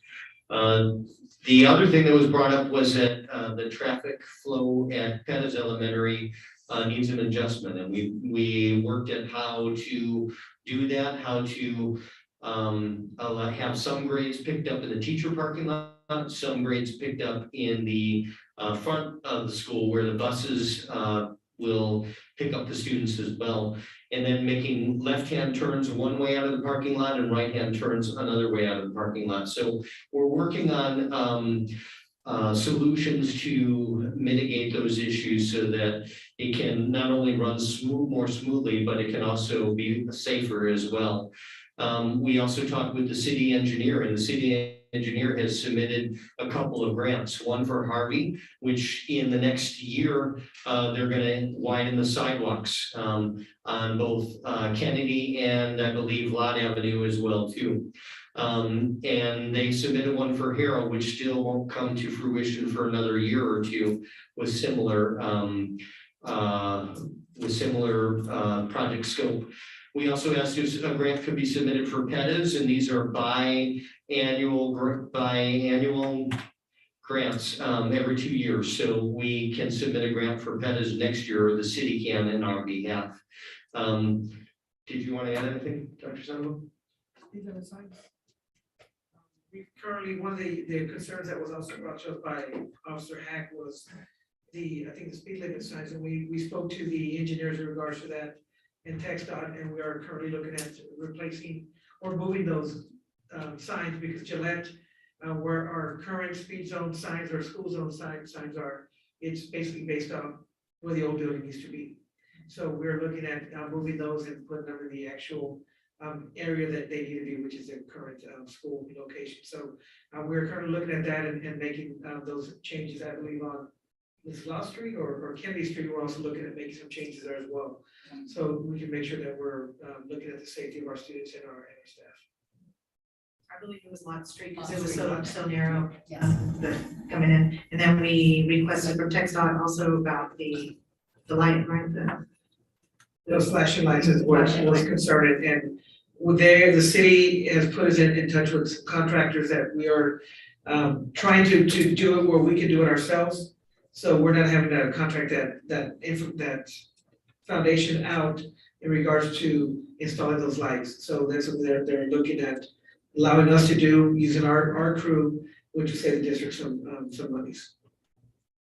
You know, in years past, TxDOT didn't change the lights for the daylights. I don't know if we're gonna have to do that anymore. We'll see, but they've been half and half, not very good about changing the lights during the time that the daylight savings comes around. So, I know. Yeah, we can check it. And I know how hard it is to get in touch with the Department of Transportation and do stuff like that. So Yes. I found a system, but I won't share that secret. And I appreciate that, Officer Hag and Chief Torres, I mean, they came right away to meet with us, and we started the plan moving forward, so thank you all also. Quick question. Is there any discussion about no parking? The no parking. No parking, like during, like, the example was Perez Elementary. Kids parking on both sides of the street, which means you're about a lane and a half to go. One of the things that we discussed, Colonel Kreitz, was changing the flow of traffic as we come into Pettis Elementary. And for the pickups, coming around Shelley Street, coming down Elsie Street, to come into the pickup zone for the 4th and 5th graders, I believe. And then for those that are doing the pickups on the other side, they come and they're coming down Elsie going east into the front parking lot. And then when they come out of the parking, they're not gonna cross each other's path, is what the proposed plan at this time is for that campus. So, it's that crossing traffic that really makes a big issue. And like you said, they're parking on both sides, which creates more congestion in that area as well. You got a sun rising in the east, and you're trying to drive. You got the glare, and you got the little ones coming. And I'm just thinking, what's the cost of it? Bill part of the side. Not that much. And I just think that that's something that we could fairly easily finance, especially at the worst spots. And that's probably the worst one. I mean, Harvey has some congestion, but it's not quite to that magnitude. So those are of course city streets, and that's something that we can approach the city. Of course, it'd have to be approved by the city. And we did ask about one of those questions, and because of the way the traffic flow is gonna go now, our hope was, and we have Ms. Torres here, and we also have Ms. Moreno here, in case y'all wanna chime in, if you'd like to come up and say anything about how it's been going so far. But I think a lot of cars were parked backing up all the way to, what is it, from Aisley to 14th? And instead, it was to try to move it this way to Shirley. I would like to say this is something that the city of Kingsville has addressed in the past regarding the university. Because I lived on Avenue A and we're not allowed, excuse me, when I lived there, we weren't allowed to park.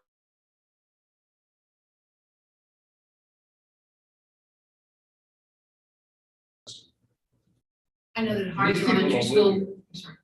Yeah, this is grandma coming to drop off little Johnny's. Go to first grade. I think a lot of it really starts with educating the parents and getting the organization and the directives down. I mean, my heart's always in my throat when I see pickup. You have parents stopping in the middle of the road, letting their kids in the car in the middle of the road. You've got parents who walk their kid back to their car, but I don't know, maybe my common sense and my analytical thinking says, don't try to get your kid in on the car side where it's the road.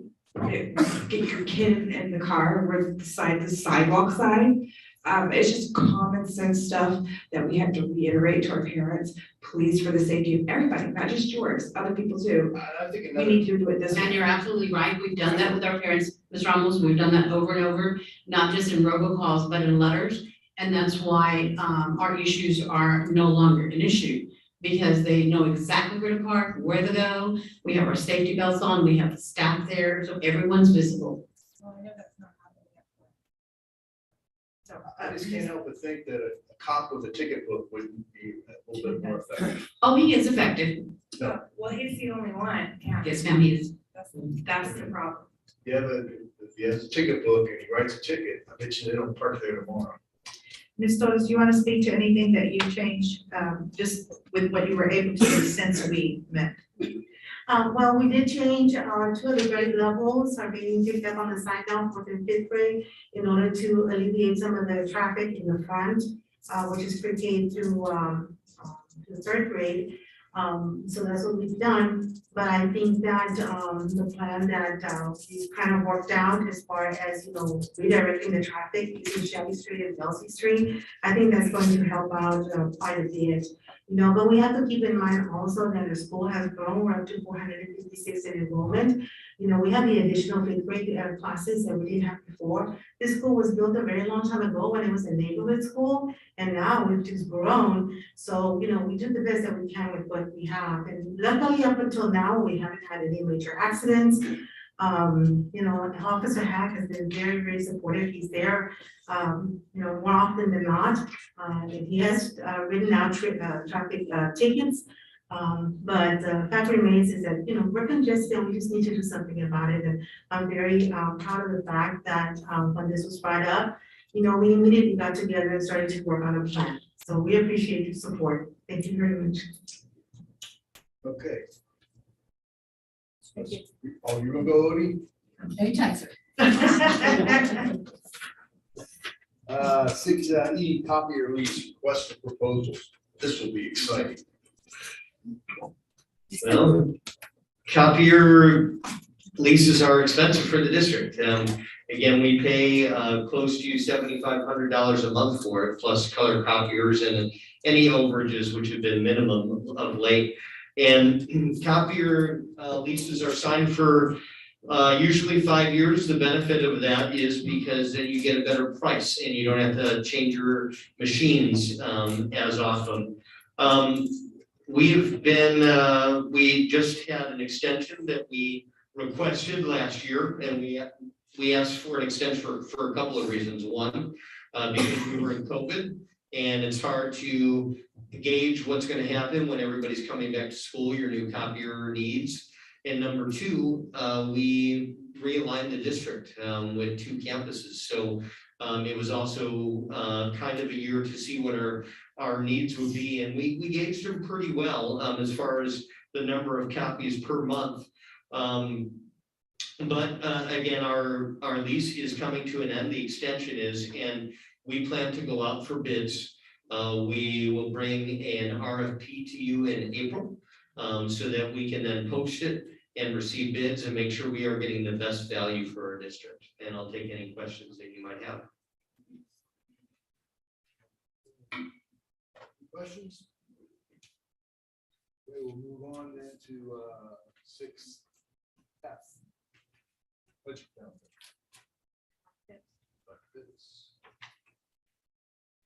Thank you. Attached is our budget calendar for this 2022-2023 budget that we're going to be adopting in hopefully the middle of August. Possibly a little bit later in August, and I'll talk about the reasons for that in just a moment. On this budget calendar in blue, you see all of the board meetings / agendas and what we are going to be accomplishing at those meetings. So I'm going to go through this quickly, and I'm going to focus on those. So today we're presenting the budget calendar. In April, we will be reviewing our stipends. We will not approve them yet. It's best to wait to approve the compensation plan before you approve the stipends. In May, we will be bringing the results of the TASB pay study. What the TASB pay study does is it looks at every single employee in the district and their job description and how they are paid compared to market value of similar districts, surrounding districts and districts of similar demographics. So we're going to be working with them in the next 2 months to make sure that we get them all the data they need so that they can complete the study. And then we'll bring that to you, the results of the study, on the 17th. Then a planned budget workshop on the 7th. That is again to review employee compensation and stipends, and then to have it approved on June the 21st, both the compensation plan and the stipends. That is the biggest part of the budget, possibly 80% of the budget. So that needs to be done before anything else. Once we know how much money we're going to be spending on employee salaries, then we will know how much money we have for everything else left in the district. So that's why that needs to come first.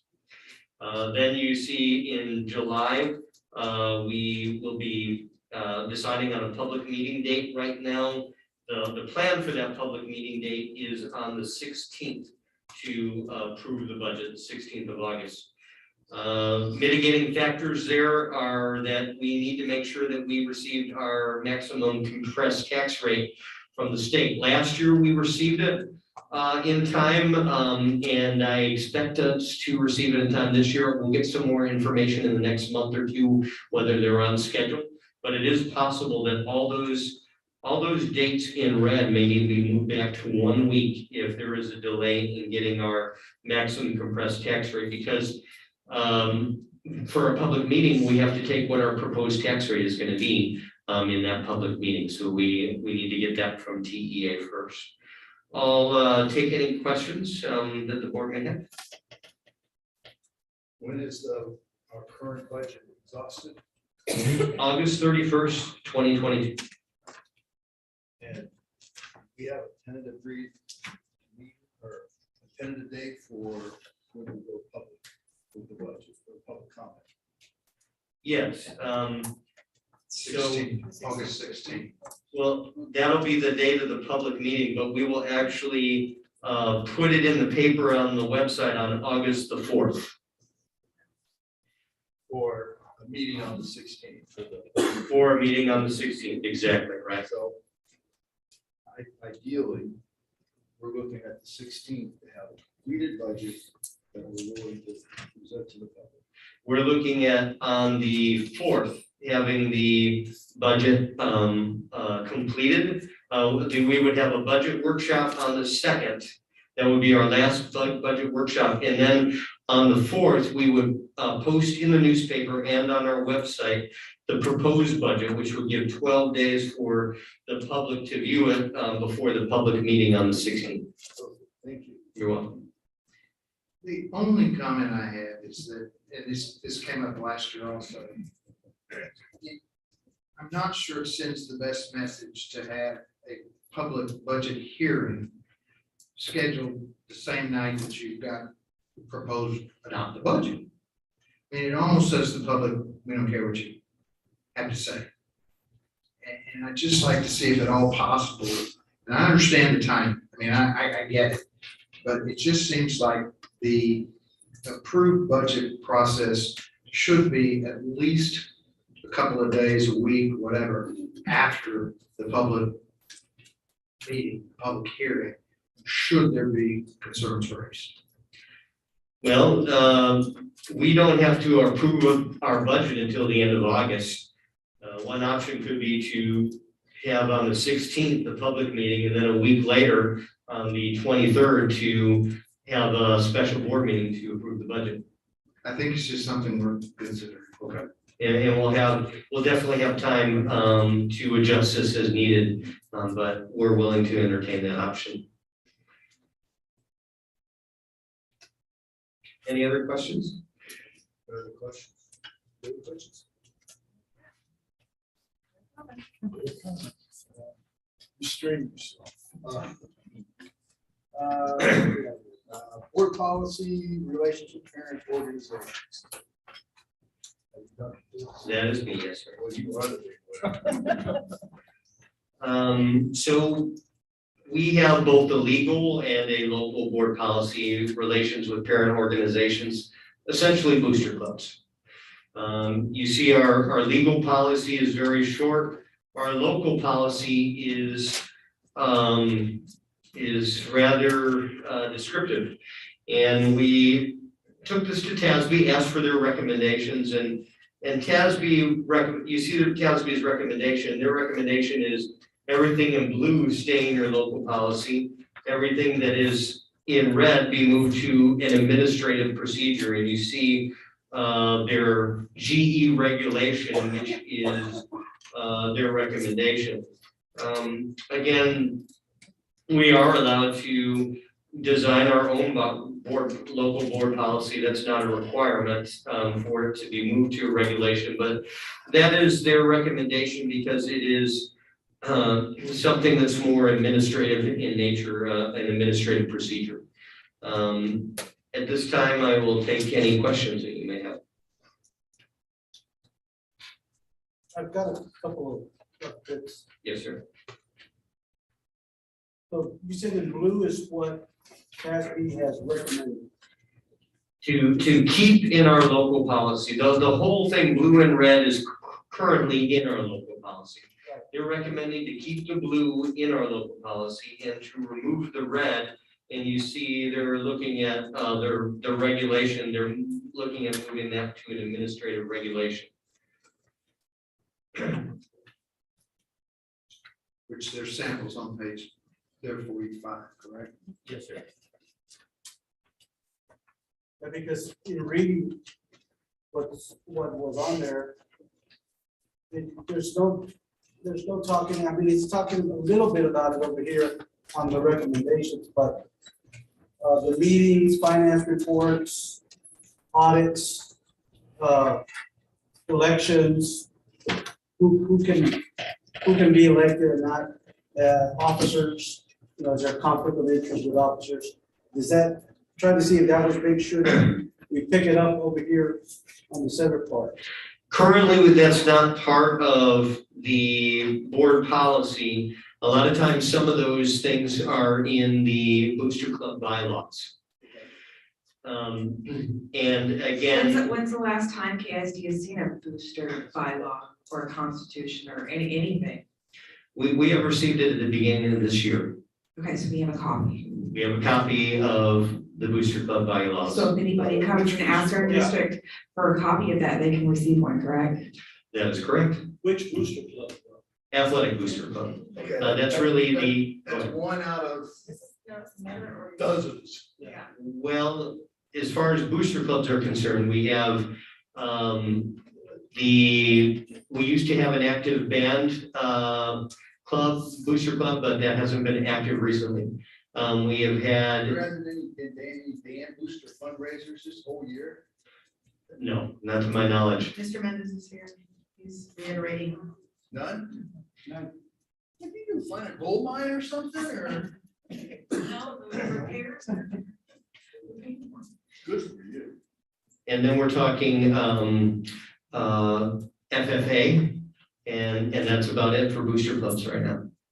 We used to have a drill clean team booster club back in the day as well too, but, right now the big booster club is athletics and then FFA. Those are the ones you know about. That's correct. Those aren't the clandestine booster clubs. Because let me tell you, they're out there. There's a lot of fundraising going on. Okay, and I'm all for that, as long as we have a representation from the parents.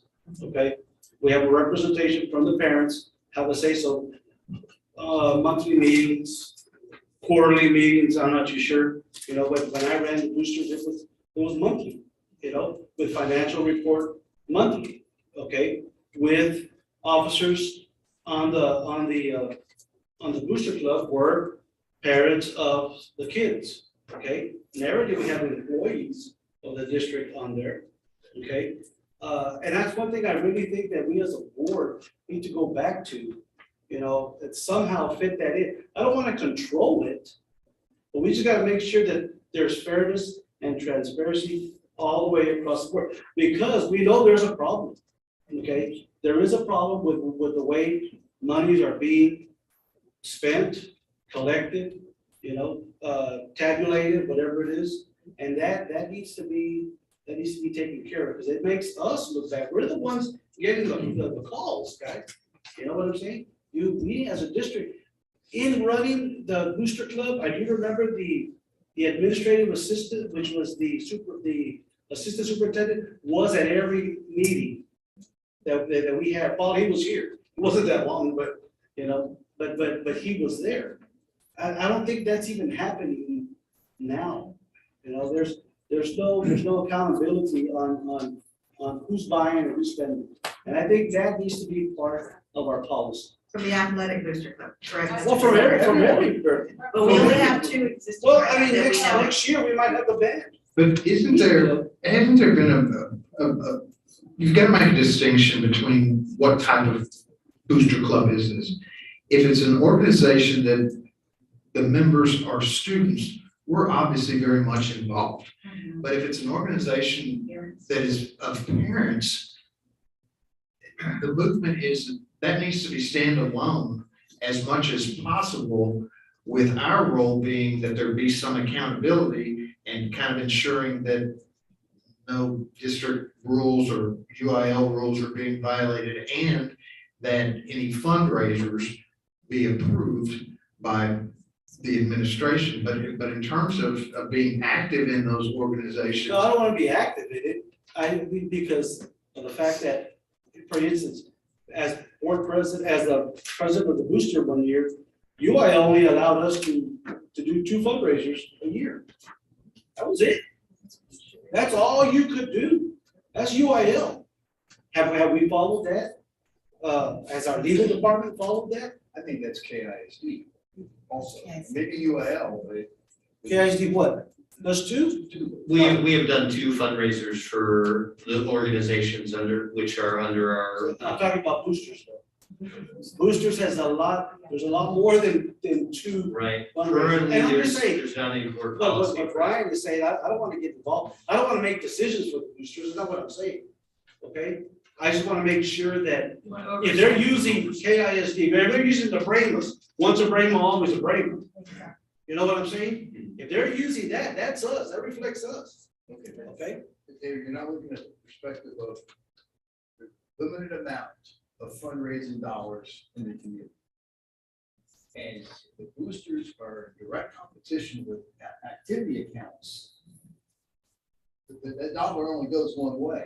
It goes to an activity account or it goes to a booster account. And if you've got two activity accounts that are doing multiple fundraising events and they're stepping on each other's time slot, they give you time slots. 2-week time slots to get your thing done and you get out of the way because somebody else is coming behind you. But the boosters. Well, then, Colonel, then what happens is that if Mr. Mendes is running, just usually have, I'm not gonna mention, I'm sorry. If one of the booster heads be the band director or the athletic director, they should be up top of who's spending or who's raising money. Yeah. And that's not happening. And I think that's where it gets sticky because there's a distinction between the boosters, what the boosters can do. And Mr. Max, I'm looking at you because, I mean, I agree, we need this tightened. Yeah. I really do. And in reviewing the bylaws 2 weeks ago of one of our booster clubs, I saw that there are some areas there where I can step in and say, you know, due to whatever things that have been occurring, if I don't recognize this organization now, no longer as a booster club, then we could just disband it. But then, what does that do, sorry, for any, let's say we have a really good, healthy group of parents coming next year that want to have an athletic booster club. In other words, I don't want to throw out the, what is it, the bathwater or something like that. That saying was way before my time, but anyway, I'm just kidding. So I don't want to do that, you know, it's just, it's looking at, talking to legal and seeing, getting some advice from that, but we definitely need to tighten some things, definitely. Do we need a workshop for this, or do we just throw it in the superintendent's hand for this to set, because this is superintendent duties, as far as I look at, there's no board responsibility here at all. There's very little district responsibility. Correct, yeah, well, that's the definition of this, but I'm on the same page with Kufal saying that this has nothing to do with the students or the board, or, I mean, if they wanna have a group and do their group thing, then they can have a group. Yeah, my child doesn't get included in a whole lot of things, so no. You wouldn't understand it. Yeah, I've never had a chance, so it's okay. They use HMP when they go out and do fundraising. I think that's So that's why we need to sit down. I'm at the point where I'm like, look, it's their thing, but at the same time, we need to be good stewards when it comes to making sure the money is going where it's supposed to be going, and that's our kids. And when I think of a booster club, I think parents are the main ones, so with Exclusive that said, ones. I really don't, I feel like we shouldn't have employees on the booster club. We shouldn't have students raising money either Yeah. with booster clubs. Well, those are things that we can recommend to put on our local policy, can't we? If we have a We can, workshop. yes, Dr. Pettis, members of the board. So again, just to reiterate, the boosters are a separate entity that we do have some oversight over. And our biggest repercussion, if they're not doing what our oversight requires, is that we simply remove our blessing as a school district from that booster. We can apply that to a different booster. But for the purposes of this discussion item, I think there's a lot of issues and concerns. I think the workshop's a great idea. I also think a regulation is a great idea so that your superintendent knows precisely what her oversight roles are and how to execute them. We currently don't have that. We just have a very basic board policy. So I think drafting a board policy and a regulation that coincide and makes sense for everyone at the board administrative level is the best way to resolve this. And then once we have a clear picture at that level, if the boosters aren't following it, we get new boosters. So I think that we need to have some sort of repercussion, make sure that they're following their own rules. Right, and even the timelines, because I've seen annually, it really needs to be something like quarterly or where we can make these recommendations. So really our recommendation today was to review what Tabby had sent us, but then to have a workshop on this, to offer some recommendations, some suggestions, and then, you know, proceed with policy. Can you personally invite any active boosters to that meeting so that they can speak and answer questions or ask questions? We can in terms of the workshop, and I think it's a good idea to have your administration try to put together a plan of action and present it to you at your workshop, and I think including current booster leads is a great idea. Yeah, but we have to invite probably the officers of every booster club, and then be selected. We're gonna have to just invite all the officers of the booster clubs to keep it fair. The point that I think everyone should agree to is a booster club is not affiliated with the school except in a very cursory oversight manner. That members of the booster club are adults. Kids aren't part of it.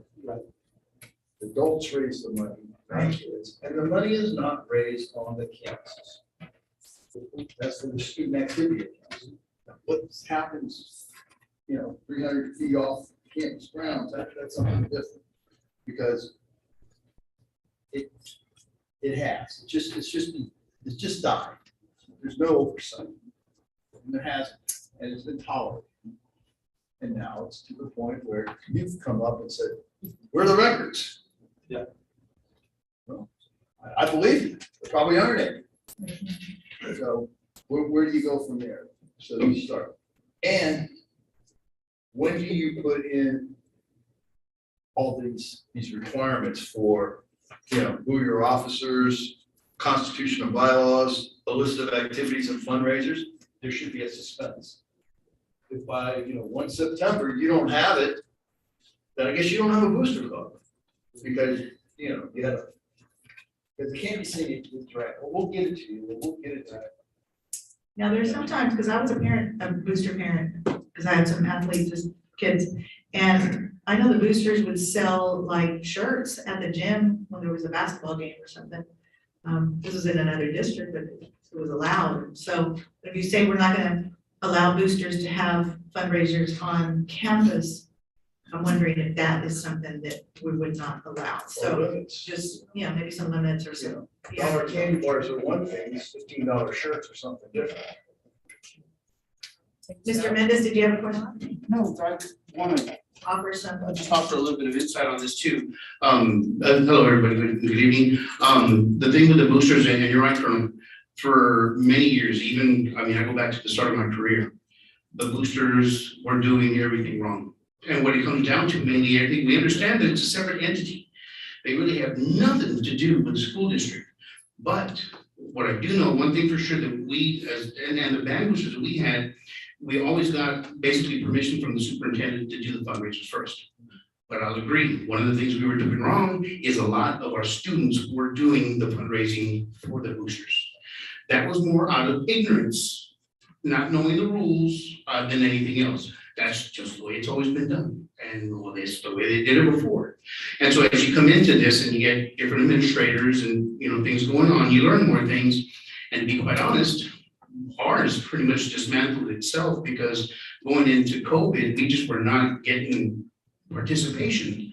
So we just started doing our fundraisers through activity because we were getting better results because we had 100 kids to hand out pamphlets and not just 10 parents. Or not even 10, 5 parents trying to run the whole shenanigan. So at that point, it didn't, for us, it was not beneficial in those regards. But what it ultimately comes down to is if you are gonna have a booster club, one, it's quite a bit of work. You got the details, you got the annual reports, you got your meetings, quarterly meetings, following the rubrics of your bylaws and all these other kind of things. Plus on top of that, the one thing is that there's a clear definition on UIL and TEA, there's a rubric there that tells you about booster clubs. And the thing is that the individuals that come into office need to either be given professional development or some kind of training so they understand that. Because if it goes from this, because you can go from one year to another to a new completely set of officers. And then they come in and then the people leaving out, my kids graduated, come out of here, here's the books, great luck. Let's start having fundraisers. And so they get after it, not understanding that there has to be a report at the beginning, that there has to be this and so many. So there's a lot of miseducation in this entire process. And it's been like that, unfortunately, for a very long time. And so once we started in driveway, we can't use kids with the booster. Oh my gosh. How are we gonna sell all these chicken plates with only 3 parents? There's just no way. So then it became, we're gonna start doing the fundraisers through the school as approved. They go straight into our activity account because now we can use the 100 kids manpower as opposed to the 2 or 3 parents that you have showing up. So that's, but basically it's an educational process for the individuals that are coming in to be the boosters. Mr. Mendez. I had a booster club too. And started off with a number. I got smaller and smaller, where you basically have 4 or 5 parents that are part of your booster club. And then some of those parents weren't even have kids in the program anymore. And you accumulated this money and we weren't spending it. Because I got sufficient money from the school district, I got sufficient money from the activity account, that I didn't have to dip into that booster club money. Not that I dipped in, but later, what do you want? I don't need anything. Well, leave it alone, just make sure the treasurer is updated on the card. And for years, I'd say probably 3 or 4 years, it was a paper organization. It had a president, a vice president, and that was about, or a treasurer rather, and that was about it. And finally, when I retired, and then my replacement ran through that money like crap through a goose. But the point is, it was gone. And it being gone was a blessing in my mind, because it was just a one less thing to worry about. And as an administrator or superintendent or any of us, having to attend booster meetings is, we're not there to, kind of manage the drama that happens sometimes. And ours was very, to be honest, was very functional. And we served everybody. I mean, it didn't matter. If the guard needed it, they got it. Drumline needed it, they got it. Drill team needed some, they got it. It was based off of what was needed as the entire group. There wasn't so-and-so this or whatever. When I was in the meetings, or even my predecessor back in the day, it was very functional, but there was still, even at that point, even though there was no bickering within the organization itself, there were still many protocols that were being done wrong, plain and simple. And at the end of the year, when there was monies left over that were not used because we didn't need it, because we were able to do our own fundraiser through the kids and their student activity, we had plenty of money. Most of the time at the end of the year, this goes way back, they would empty their account, write one check to Raymond Band, boom, it would go straight to the activity account. Then they started at 0. They never accumulated anything, they never kept anything. At the end of the year, once it came, graduation happened, we're done. You all need anything? No, we're good. Okay, here's the check, Ms. Ramos, put that in, student activity account. We go back, start the books, they started at 0. But that was just the way they did it at the time. But literally at this point, and you're right, I think we had 2 people going into COVID that were doing everything as parents. And we weren't getting anything done because we weren't using the kids. What can 2 people do? And one of those, their kid had already graduated 2 years ago. They were there just holding onto the reins, hoping somebody else would come in. And little by little, then COVID hit, forget it, nobody was Well, the coming around. CFO or the principals, it's easier to manage the activity account, Yep. to oversee that, because we have rules and regulations about what they're supposed to show us and the timelines of their fundraisers, so they're not stepping on each other. When it's a booster club, that's very hard to. And then you plan a meeting, not the right amount of people show up, or nobody's there to You vote. can't spend a penny unless you go through Ms. Ramos. Period. By whether you'll get copper wire. I think having a workshop dedicated to this. All right, thank you, hope that helped a little bit. Thank you. Okay, can we move on, folks? Okay. Budget recap, check register for February 2022. Thank you, Colonel Price. I'm just gonna present some of the items at the very top of the check register. You see Aetna, that is 2 months of stop loss and admin fees just based on when the invoices were sent to us and when they were paid. Education Service Center, and that's a lot of annual fees. we belong to a bunch of annual co-ops with the service center, where, for instance, a counseling co-op, a PEAMS co-op, HR, finance, state and federal programs, early childhood library, professional development, and the list goes on. So we have paid our annual co-op fees for the whole year. That was out of the general fund. About $20,000 in TEACS resources came out of Title II funding. The TEACS resources guide our curriculum. We paid about $30,000 of that, $100,011 for leadership coaching out of the ESF grant. So again, that's monies that had to be used for something specifically for our struggling campuses, and part of that money is toward leadership training. AT&T and Foremost, again, those aren't monthly fees, those are for a good part of this year. AT&T, there was part that we did not pay right away because we had a dispute, so we waited to make sure that we were paying the right amount before we did that. So that goes all the way back to September that we were paying that. And then Foremost, again, a lot of that is all the way back to September as well too. I'll take any other questions you have on any other individual item. I was just wondering about the land and food service. I thought you said we went with somebody else, or we're going with a different food company or something, and I don't know. Well, so excuse me, the food service. The Lamont Food Yeah, Service? I remember getting an email saying, did we change companies or distributors or something, because the food's different now? No, Ms. there- Butler's here too, in case you have. Okay. You can come up here to the microphone if you'd like. So we have the same company.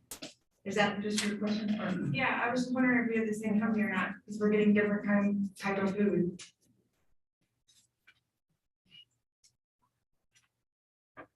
We are not allowed to change distributors because those distributors are formally procured through our purchasing cooperative up in Region 20. As for the issue with the different food that we're getting, that's just a supply chain issue.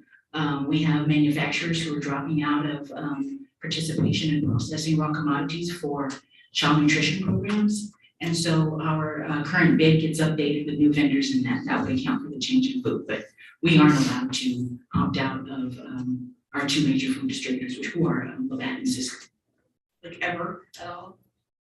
That procurement is, it's taken care of by the co-op for a reason, because it's such a massive undertaking. Do we get credits for certain issues? What kinds of issues? Bad spoiled food? Sure. That gets caught at the door usually and sent back for credit. That email, I'm gonna have to go reread it again, because it said something about a different distributor, so I guess it was. Different manufacturer for that particular product. I understand. I To answer appreciate your that. question, Ms. Reynolds, we have to procure the whole chain of supply ourselves, which is possible, which is cumbersome. As long as it's not barbacoa from Mexico, we'll be okay.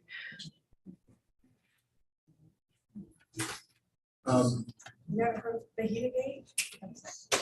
have 15,000 here for capturing kids' hearts on the ESSER 3 grant. Is that it with ESSER 3 and capturing kids' hearts, or is there a subsequent payment down the road? There are subsequent trainings planned down the road. Would you like to speak to that, Dr. Sutherland? No, it's just. Going into the next year. And there are additional payments that will be coming out this year. We have the traction visits coming up next week. So that'll be a payment that we'll be making out. What kind of payment was it? It's a traction visit. They're gonna come and visit the progress we're making at the campuses. Oh, They'll okay. visit all 5 campuses. This caught my eye. But this is it on the ESSER 3, right? We're at the end of this year. No, so this year is the last year for ESSER 1, next year is the last year for ESSER 2, and the following year is the last year for ESSER 3. Okay, thank you. You're welcome. Is there any way that we can get an update of what's been spent and what's left of those grants? Certainly. Budget process. Do you have any questions on the check register? Okay, moving on. 7A, new business. By common consent, the board agrees to consider as one action item the following. Approval of special board meeting minutes, February 15, 2022. Approval of regular board meeting minutes of February 22nd, 2022. Approval of monthly financial report for February 2022. Approval of monthly investment report for February 2022. Okay, do I think have a motion? So moved. Second. Second. All or by acclamation? Aye. Aye. Okay, so.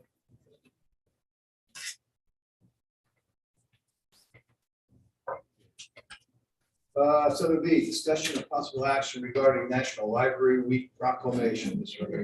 Oh, we did that already. That's right.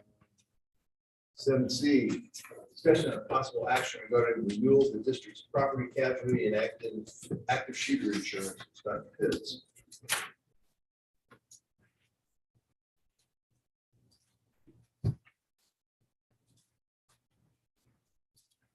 I'm gonna make a short introduction, and Don Clark is here to talk about the details of our property casualty insurance. So every year we're required to, well, we're not necessarily required to have it, but we need to have it because if something were to happen to any of our buildings, we would have significant loss that we would not be able to recoup without the insurance. So that's the property insurance. And then of course, the casualty insurance covers the professional educator liability, the auto, and several others that Mr. Clark is going to talk about. And then finally, we have a active shooter insurance as well too that we're going to present to the board. This is something again that was asked how much we paid out in claims over the last several years, and I ran those reports, and I will present those after Mr. Clark has an opportunity to present the details of our insurance. I want to bring your attention to page 1. Page 1 breaks down the coverage limits. And then if you look later on in the packet on page number 82 of your board book, that has the cost summary, and I'll put that up in just a second, the breakdown of all the different insurances that we're going to have. Mr. Clark.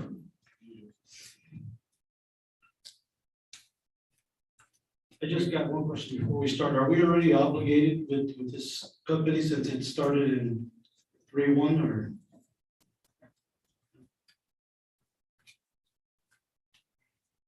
We have signed approving pending board approval that we would continue with the policy. So if the board does not approve, I'm just saying, we're not covered should something happen today. That's correct. Thank you. Thank you, Dr. Pitts. Thank you, Dr. Pitts. Members of the board, appreciate your time tonight. Before I get started in the presentation, one of the pieces of our casualty program, we've got some what we call value added benefits. And one of those is a bus driver of the year presentation. I got this today, and Dr. Pitts didn't know I was coming with it, so we're not going to open it. I'll be happy to come back at another time, but y'all got a bus driver who's been recognized as a district bus driver of the year. So they've got some goodies in here, and we'll come back and do that presentation at a later time, either in front of the board or transportation. So, very proud. The suspense. Well, we don't want to ruin it. That's right, we don't want to ruin the surprise. So again, my name is Don Clark. I'm with Carlisle Insurance. We've had the pleasure and the opportunity to serve the district for a number of years. I was asked to kind of go over kind of how the process works, little educational piece. It won't take me more than about 45 minutes. So I'm just kidding. Just kidding. So let's talk about losses. And when I say let's talk about losses, Dr. Pitts has already alluded to your local losses. In the last 5 years, you've had about $1.3 million in property losses. Those come from two fairly significant events, one in 2016, one in 2019. 16 was going to be the tornado, or the wind event that kind of went through the south side of town and caught up the high school and some of the other facilities over there. 2019 was another small wind event that impacted one building. From a casualty perspective, and that's going to include general liability, it's going to include auto liability, your educator's legal. We're sitting at about 115,000. 75 of that is open from a pending educator's legal claim. So we don't really know where that's going to land yet. That obviously has not been resolved. So we know we have those on the local losses. And when we're talking about property, you have to look at property from more of a global view or a national view. And the reason we say that is insurance companies, just like school districts, buy insurance for their insurance.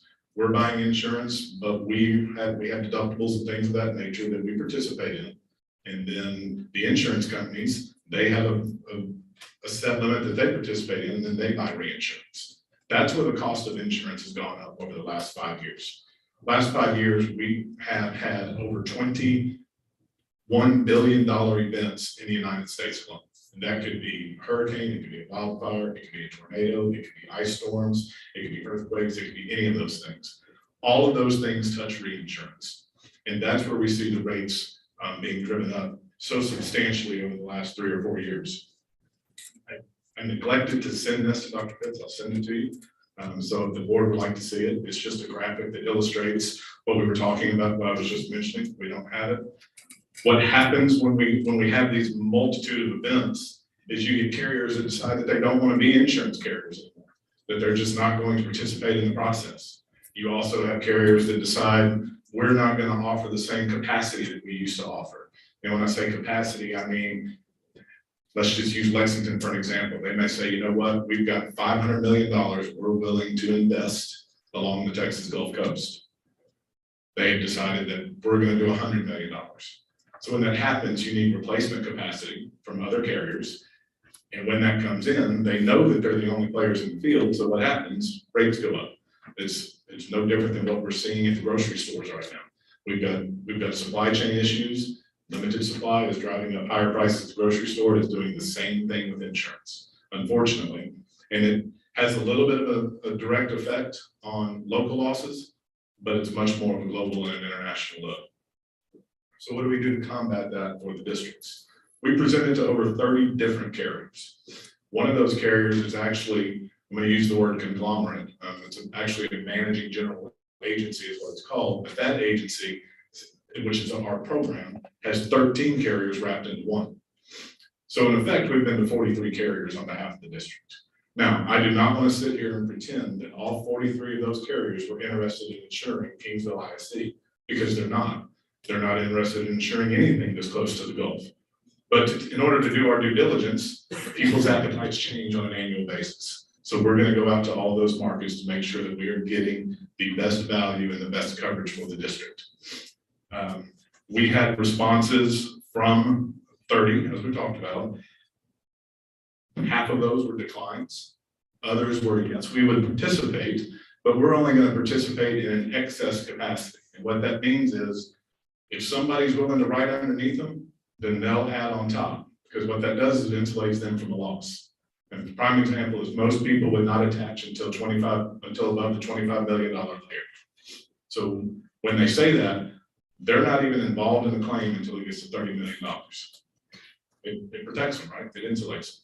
But their premium is still the same as the first $25 million layer. So it doesn't help the district to put those together. And their deductibles could be completely out of line. So what we were able to accomplish was we stayed with AmRisk, which is now called Waypoint. And you can see what we've got up there. CPAD is the program, and we wrap it into the program because we've got some value-added benefits. I can't see that. Sorry, excuse me. Eyes aren't working. One of the things I also want to point out, and it's the very top line, far right column underneath deductibles. Kingsville ISD has the lowest deductible that I have with any school district along the Gulf Coast right now. And I've got 16 school districts in tier 1. I'm ranging from Refugio down to Rivera. 2%, $100,000 minimum, is the lowest that I have on record with any of those districts. And we were fortunate that they were willing to leave those. Because what you have to understand is a 2% per occurrence deductible, you take that times 158 million. If you have damage to every one of your buildings, 2% of 158 million, I think is $3 million, but I'm not positive. That's what your deductible would be. So to be able to stay there and not be at 3 or 4 or 5 like other districts is an absolute blessing as far as the district is concerned. That's property in a nutshell. I'll be glad to answer any specific questions, and then I can go on to the casualty side of it, which is really pretty. I have a question, but it's nothing against the insurance. So this went into effect on 3/1/2022. Correct. So say we would approve it tonight, what would happen with those 21 days of insurance? Well, that coverage was there, we would cancel the policy, and there would be a minimum earned premium attached. So had you had an incident in that 21 days, it would be covered. Yes, ma'am. I just don't think it's good practice to sign a contract before it's approved. Should have come to us way before. The timeline was we were not presented with this renewal.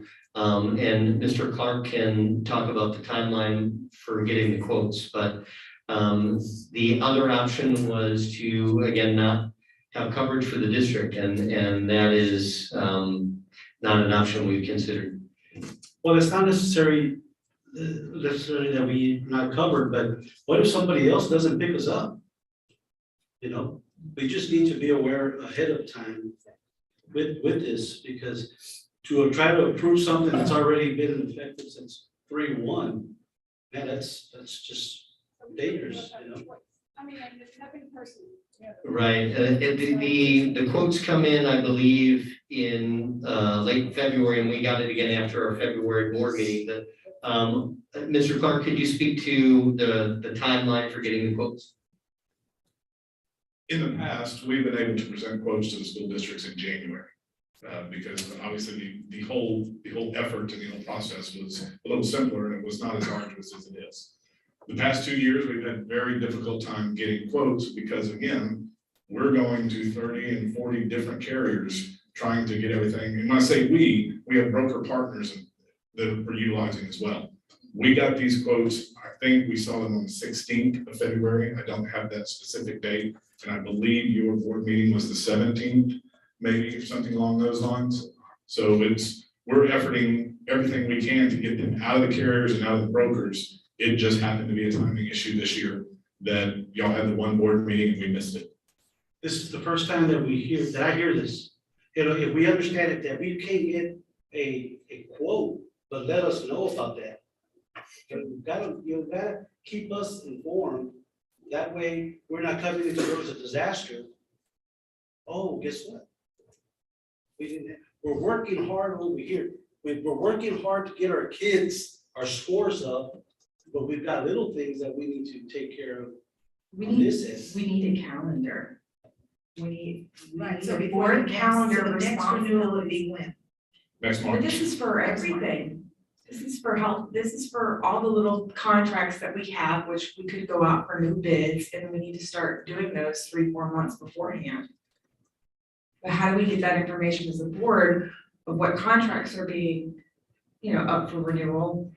So that we can make sure that we're giving some oversight to superintendent and everyone else, that we've got the president on board of when things need to come to the board for a decision. Very much sounds like a board workshop. I mean, I would be more than welcome to volunteer myself to work with the superintendent to come up with a calendar of board responsibilities as far as oversight of when contracts are coming, when we need to have certain dates and certain board meetings. Well, this before is a they big, expire. this is a big ticket item, so Yeah. I would agree that we do have to have a calendar of, so if we know we're gonna renew next March, then that means this summer, we should already be starting And the this goes for process the, of looking at that will be coming up next. and this is I'm for sure the you're- copier leases. I mean, this is everything that we have a contract for. We should at least have a calendar when things expire and we can say, hey, these are expired. This is how much it cost. Board members, what do you think is important that we go off or a new bid for? Who's interested in something at that time? I think it's more our responsibilities. It is, I hear what you say, it's that person's responsibility, but we have to perform some site oversight. And it's really disheartening to see that in the terms and conditions that this proposal is rescinded and an RFP is issued by the school district or college subsequent to the date that this proposal was offered. So it really, we need to be more on the ball, especially when they have language like that in it. I'll volunteer myself if you guys, if it's okay. I don't know if I'm overstepping my boundaries as No, a I think non-officer. Dr. Pitts, you're understanding that basically what we've been doing with everything else, this needs to be included as well. And I know the first, probably your first thing is, I gotta make sure that we're covered. Okay, I get that. But then even because of COVID and everything like that, at least giving a heads up to the board, kind of letting them know, okay, this is gonna be coming up, we haven't gotten a quote, just where we are in the process. And I think will help coming this next year. We definitely can do that. Starting this process in the summer is not feasible for, when can we reasonably expect to get the quotes for next year? In the January, 1st of February. So if we as a board decide that, hey, let's look somewhere else, we need to start doing that 2 months prior. Yes. And nothing precludes you from going out for an RFP. It just seems to be, something that we need to be more organized. I was just gonna offer a little bit of how the insurance process works. It'll help you with your timeline. So you don't submit before 90 days out because insurance carriers just don't look at anything before 90 days out. When we're submitting everything, we're submitting our entire CPAP book, which is the program. So we will get that. We typically came out in November and talked about schedules. We just said, here's your schedules, anything changed? These are the valuations. Obviously, there's going to be an increased evaluations in buildings because cost of buildings go up every year. We had that discussion. We submitted it back to our broker partners in the first part of December, and then we wait. Now, if you want to issue an RFP, you can certainly do that. Again, nothing in here precludes you from doing that. What this is saying is, if the program provides you with a quote and then an RFP is issued, then the program has the right to review their terms and conditions, is what that's saying. So then we could do a late fall where you all do come and share that with us and let us know. I can come in November. I could come in November, yes, ma'am, and talk about what the renewal is going to look like and what we're hearing the rates and things are going to look like. I will tell you, we were told it was about a 10% increase this year, and nothing was less than 18%. And that is a challenge if you come out and come to a board and say, expect a 10% increase, and then I come back to you 2.5 months later and say, no, I'm sorry, it's 20%. Well, I'm a nitpicker. I go through every line, and I may be the only person that does this, but when I saw this, I questioned the ag farm. Why are we insuring $311,000 for an ag farm when it's not worth that much? Who knows what's going to happen to it? So I know Peter said you can save a whole $800, but I look at that as, that could go to student services. That can go to a top 10 billboard, that can go to working lunches, I don't know, anything. I know it's a measly $800, but at least when we get this earlier, we can look at stuff like that, and be able to question those kind of items. Correct. But in terms of Mr. Clark's defense, and I know Carlisle has been associated with the school district for very, very many years, and many other school districts, and are one of the few area firms that does handle a large number of school districts and other municipalities.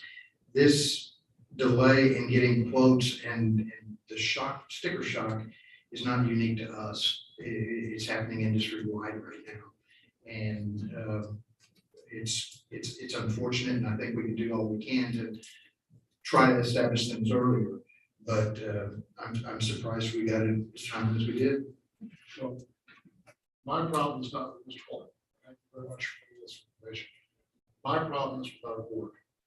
We have passed up the opportunity to have workshops at the beginning of months. We postponed meetings We have known we had to have these workshops. And now for us to say, let's have a workshop and discuss this stuff, it has nothing to do with Mr. Clark. He couldn't make a meeting in January, I understand that. And I certainly appreciate you trying to make it.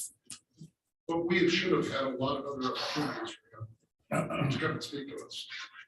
And it's our fault for not having those opportunities. Because that's why we voted to make sure that we have a workshop the first Tuesday of every month. But we're not having. In defense of the board, there was also a requirement for the board to submit suggestions and recommendations for what they would like to discuss in the workshop. I'm horrible mind. So if you've got things you want to suggest for board workshops, call a pencil, it's called paper. Write it down. Well, I emailed you a list, so you at least got mine. I did, and you got a response from me as well. Yeah. Remember, I didn't want to be this whoopee boy. Well, the bottom line is, we're gonna do what we've been doing with everything else, is we come to a point where we see something, we're gonna tweak it, fix it, make it better.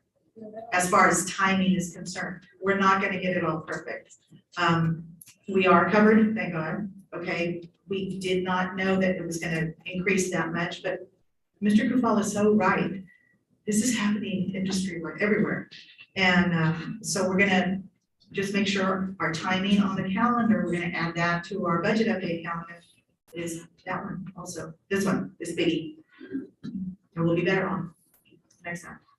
Mr. Clark, you may have already said too, could I direct you to what's our page 82, your page 9, the annual cost, $1,000,009?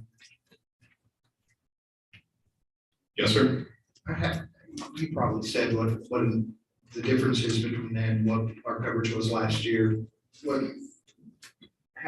How much did that increase? From a cost difference, Yes, sir. the property coverage went up $96,000, which was roughly 11% increase. The casualty went up $7,000, about an 8% increase, and your active shooter went down $3. Yeah, good. I do have a question. What's the difference between an active shooter and terrorism insurance? So good question. Because, you know, there's They're Facebook attorneys who would tell me they're both the same. So, They're not. The terrorism coverage, the first and most important thing about it is a terrorism event has to be declared by the Secretary of the Treasury. And an active shooter does not have a designation other than they're an active shooter. There's about 5 components to terrorism coverage. I'm not going to remember them all. One of them is greater than $5 million in property or bodily injury damage. One of them is that the event was designed to harm the United States of America or its citizens. So an active shooter is the unfortunate incident when someone comes into a school and starts shooting people. That requires no designation. An active shooter policy requires no designation. The terrorism policy does. And I think I responded in y'all's answers yesterday. Someone asked if we had to have $38,000 for the terrorism coverage. And the answer is yes, you can, but no, you don't. And you would be the first district that I have up in this area that bought the terrorism coverage. so this is not including the terrorism coverage. No, it is not. No, it is not. We don't make that assumption. Who made the motion? Did that answer your question? I don't think there's no need for a motion. This is an approval item, that $1,000,009, again, does not include the active shooter, which is in addition, and again, that brings the total to closer to $1,115,000 altogether for, that's the property, the casualty, and the active shooter insurance altogether, but we do need a motion and approval to approve this item. Move that it be approved as presented. Second.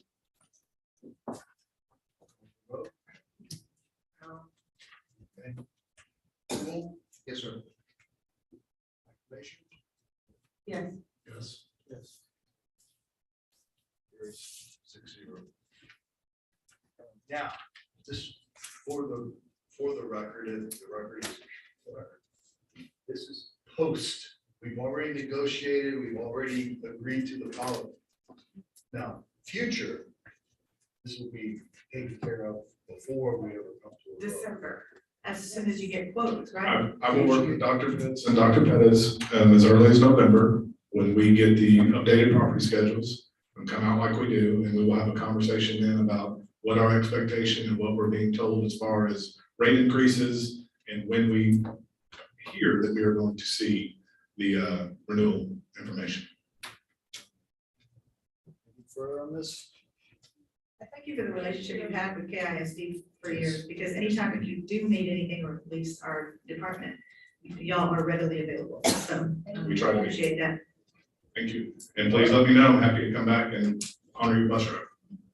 So we are covered now, right? You were covered yesterday, sir. But yes, you are. We've been covered, It's like an agreement. we would have been covered anyway. So we agreed to, have already signed 3 weeks ago. No one, no. So, can you clarify? So we bound the policy in anticipation of board approval. So the policy was bound. We sent binding instructions to the carrier. You had coverage. We were covered.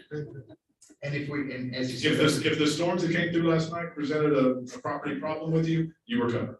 You'd be our hero today. Exactly. Yes, thank you. Moving on to.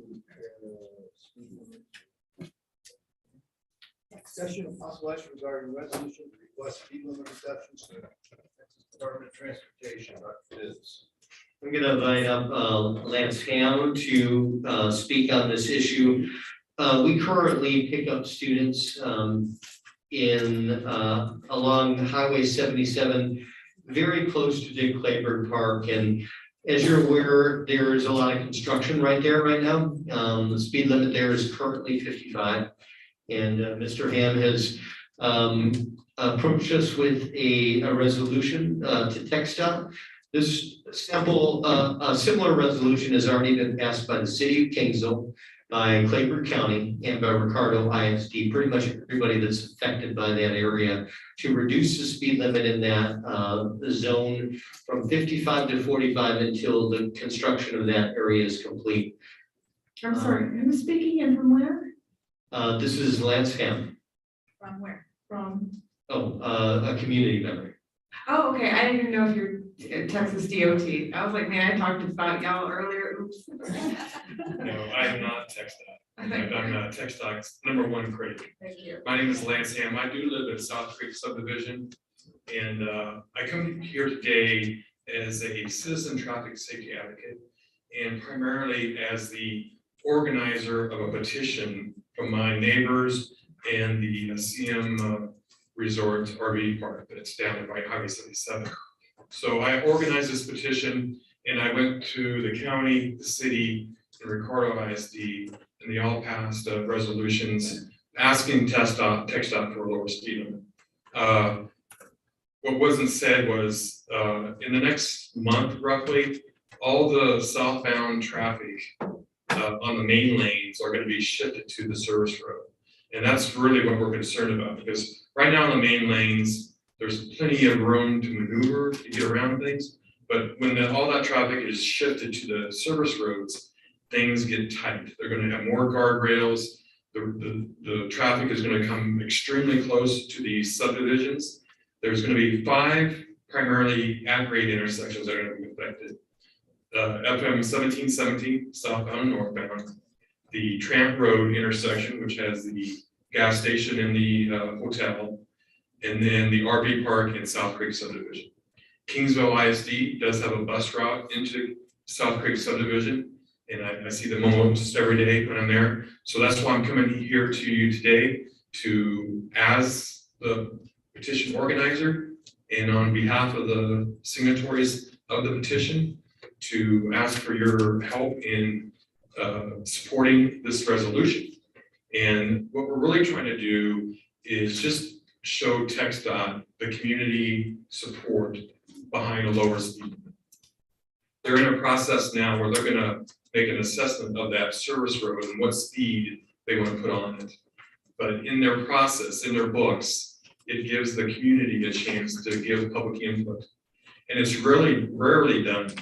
And I've been talking to TxDOT since this last summer. I think May was my first sit-down meeting with them about the speed limits out there. And we couldn't get to an agreement. And that's why public input is so important, that when they make this decision coming up here in the next couple, 2 or 3 weeks maybe, when they get the construction done on the service road and they can actually drive it, they'll drive it with a couple of TxDOT employees and they'll try and figure out a speed that they think is proper. My inclination is they were gonna go towards 55. And so we're just saying, hey, let's start it slower, 55 at a maximum. And that reduction from 55 to 45 is gonna reduce the blunt force trauma in a crash, if there was gonna be a crash, by about 50%. So 10 miles per hour is a huge reduction in blunt force trauma, and the survivability of a crash is huge. And if you do the math, that 10 miles per hour reduction in speed, a driver going from General Cavazos down to County Road 2120 at the end of the construction zone, it's about 25 seconds is what they're gonna have to drive extra for us, the residents, to get a reduction of 50% in blunt force trauma in a possible crash. So is that a good trade-off? Yeah. We're asking TxDOT, we think it is. And so we're just asking for your support. And if you have any questions, I'll be glad to answer. I have one thing I'll disagree with you on. I rarely go that way. In the last couple of days, I've had several opportunities to drive through there. There's not a lot of room to wiggle now. And what complicates it even further is the heavy trucks carrying the barriers and things are coming in and out of that highway. And it's horrible. The situation is tremendously horrible right now as it stands. And as you said, once it goes to that access road, it's even going to be more complicated. I've read the resolution that the other groups have signed. I think it's fine. I think good resolution, and we need to jump on this as quick as we can and get all the ducks in the pond so that we can move forward, because we don't need to be waiting around something like this. This is a no-brainer. Do you have support from Border Patrol or state troopers when it comes to, utilizing this as a speed trap as well to help combat crime and human trafficking and drugs? Well, I don't have actual support from them. I never approached them. Primarily because, one, I have never done it before. I've done school boards and city and counties before. And this, for the process for TxDOT, is public opinion. So I'm thinking the elected officials that we have would be the biggest voice that the community can present to them as a public opinion. We'll see what speed they come up with, because that's going to be the big battle, is what's the speed that they come up with. And Mayor Fugate has already said that he wants an ordinance for 45 miles per hour, but he's kind of come back on that a little bit. And Judge Madrid with the county has voiced some concerns if it's 55, what he's going to do with that as well. So this is just the first step. We got to see what TxDOT comes up with. And if it's not 45 or less, then it's going to probably be round 2 of public opinion. And, I'll probably have to go broader if I need to. I move that we adopt the resolution as presented. Proclamation? Yes. I would kind of question with legal sense, my salary, I believe in the cause, it's a great project, I think it's a great endeavor that he's doing, but my salary is paid through TxDOT. So Well, sir, I think the motion's gonna pass regardless, if we'd like to abstain. I think I'd like to Caution. I think my wife would like that. Understood. But I think it's a great project, though. Keep up the good work. All right, Please, you. thank you. So we have 5 yeses and 1 abstention. Correct. We just need a reading to the record for it, that's all. Could you please read it, Mr. Mannix? Yes, sir. No, slow, medium, or fast.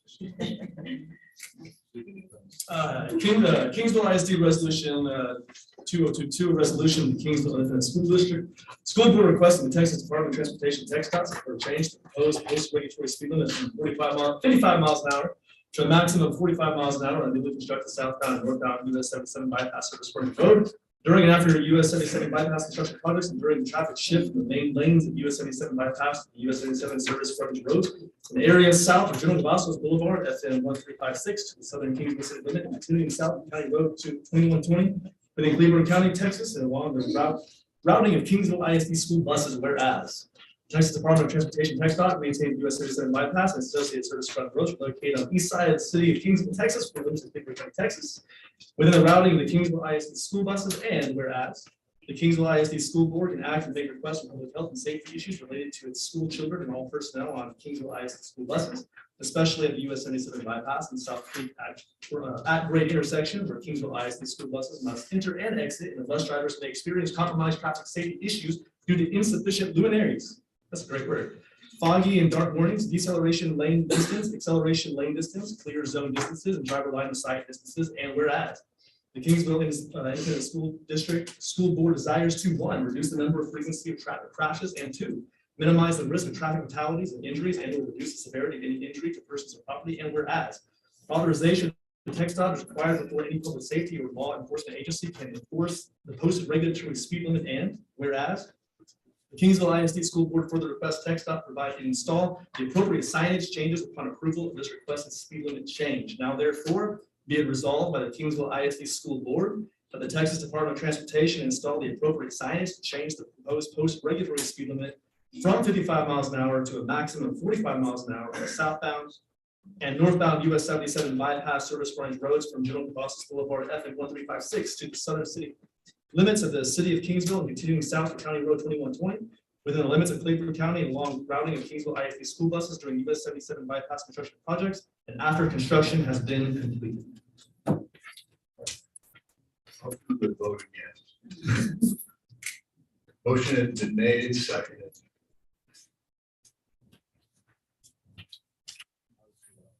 Aye. Aye. Aye. Aye. Aye. No or abstention. Got it. All right, motion carries 5 yes, 1 abstention. All right. Thank you.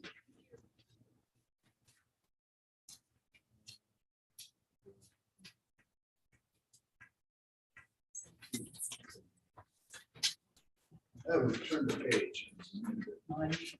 Discussion of possible action regarding application for value limitation agreement with Bath-based Solar LLC pursuant to chapter 313 of the property tax code. Thank you. We have been presented with a chapter 313 opportunity from Bath Solar and Pine Gate Renewables. The area under question is not KISD property, it's actually private property located west of Armstrong Avenue. And there's a couple of major reasons for entering into a 313 agreement. And basically the biggest reason is to collect extra tax revenue on the M&O and INS side. Normally, when you collect more tax revenue, you get paid less from the state, but this provides us an opportunity on both the M&O and INS to collect extra tax revenue. It's a potential for approximate $2.7 million from 2028, 2029, and then 10 years moving forward. And I'm going to let Stephen Van Dyke and Forrest Calderon do a presentation. And then we'll also call on members of Mo Casey to talk about the financial implications and the need for a consultant for this project moving forward. Superintendent, board, thank you for having us. I have printouts. Would you guys like printouts as opposed to what's being on the screen too? You got it, okay. My name is Stephen Van Dyke Cummings, Westlake. I'm a tax consultant.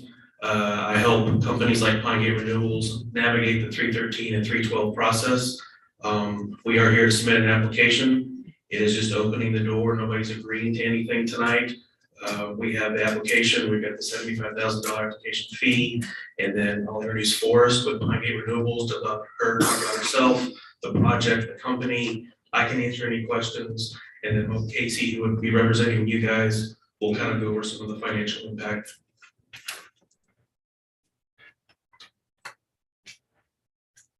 Good evening. Thank you all for your time here tonight.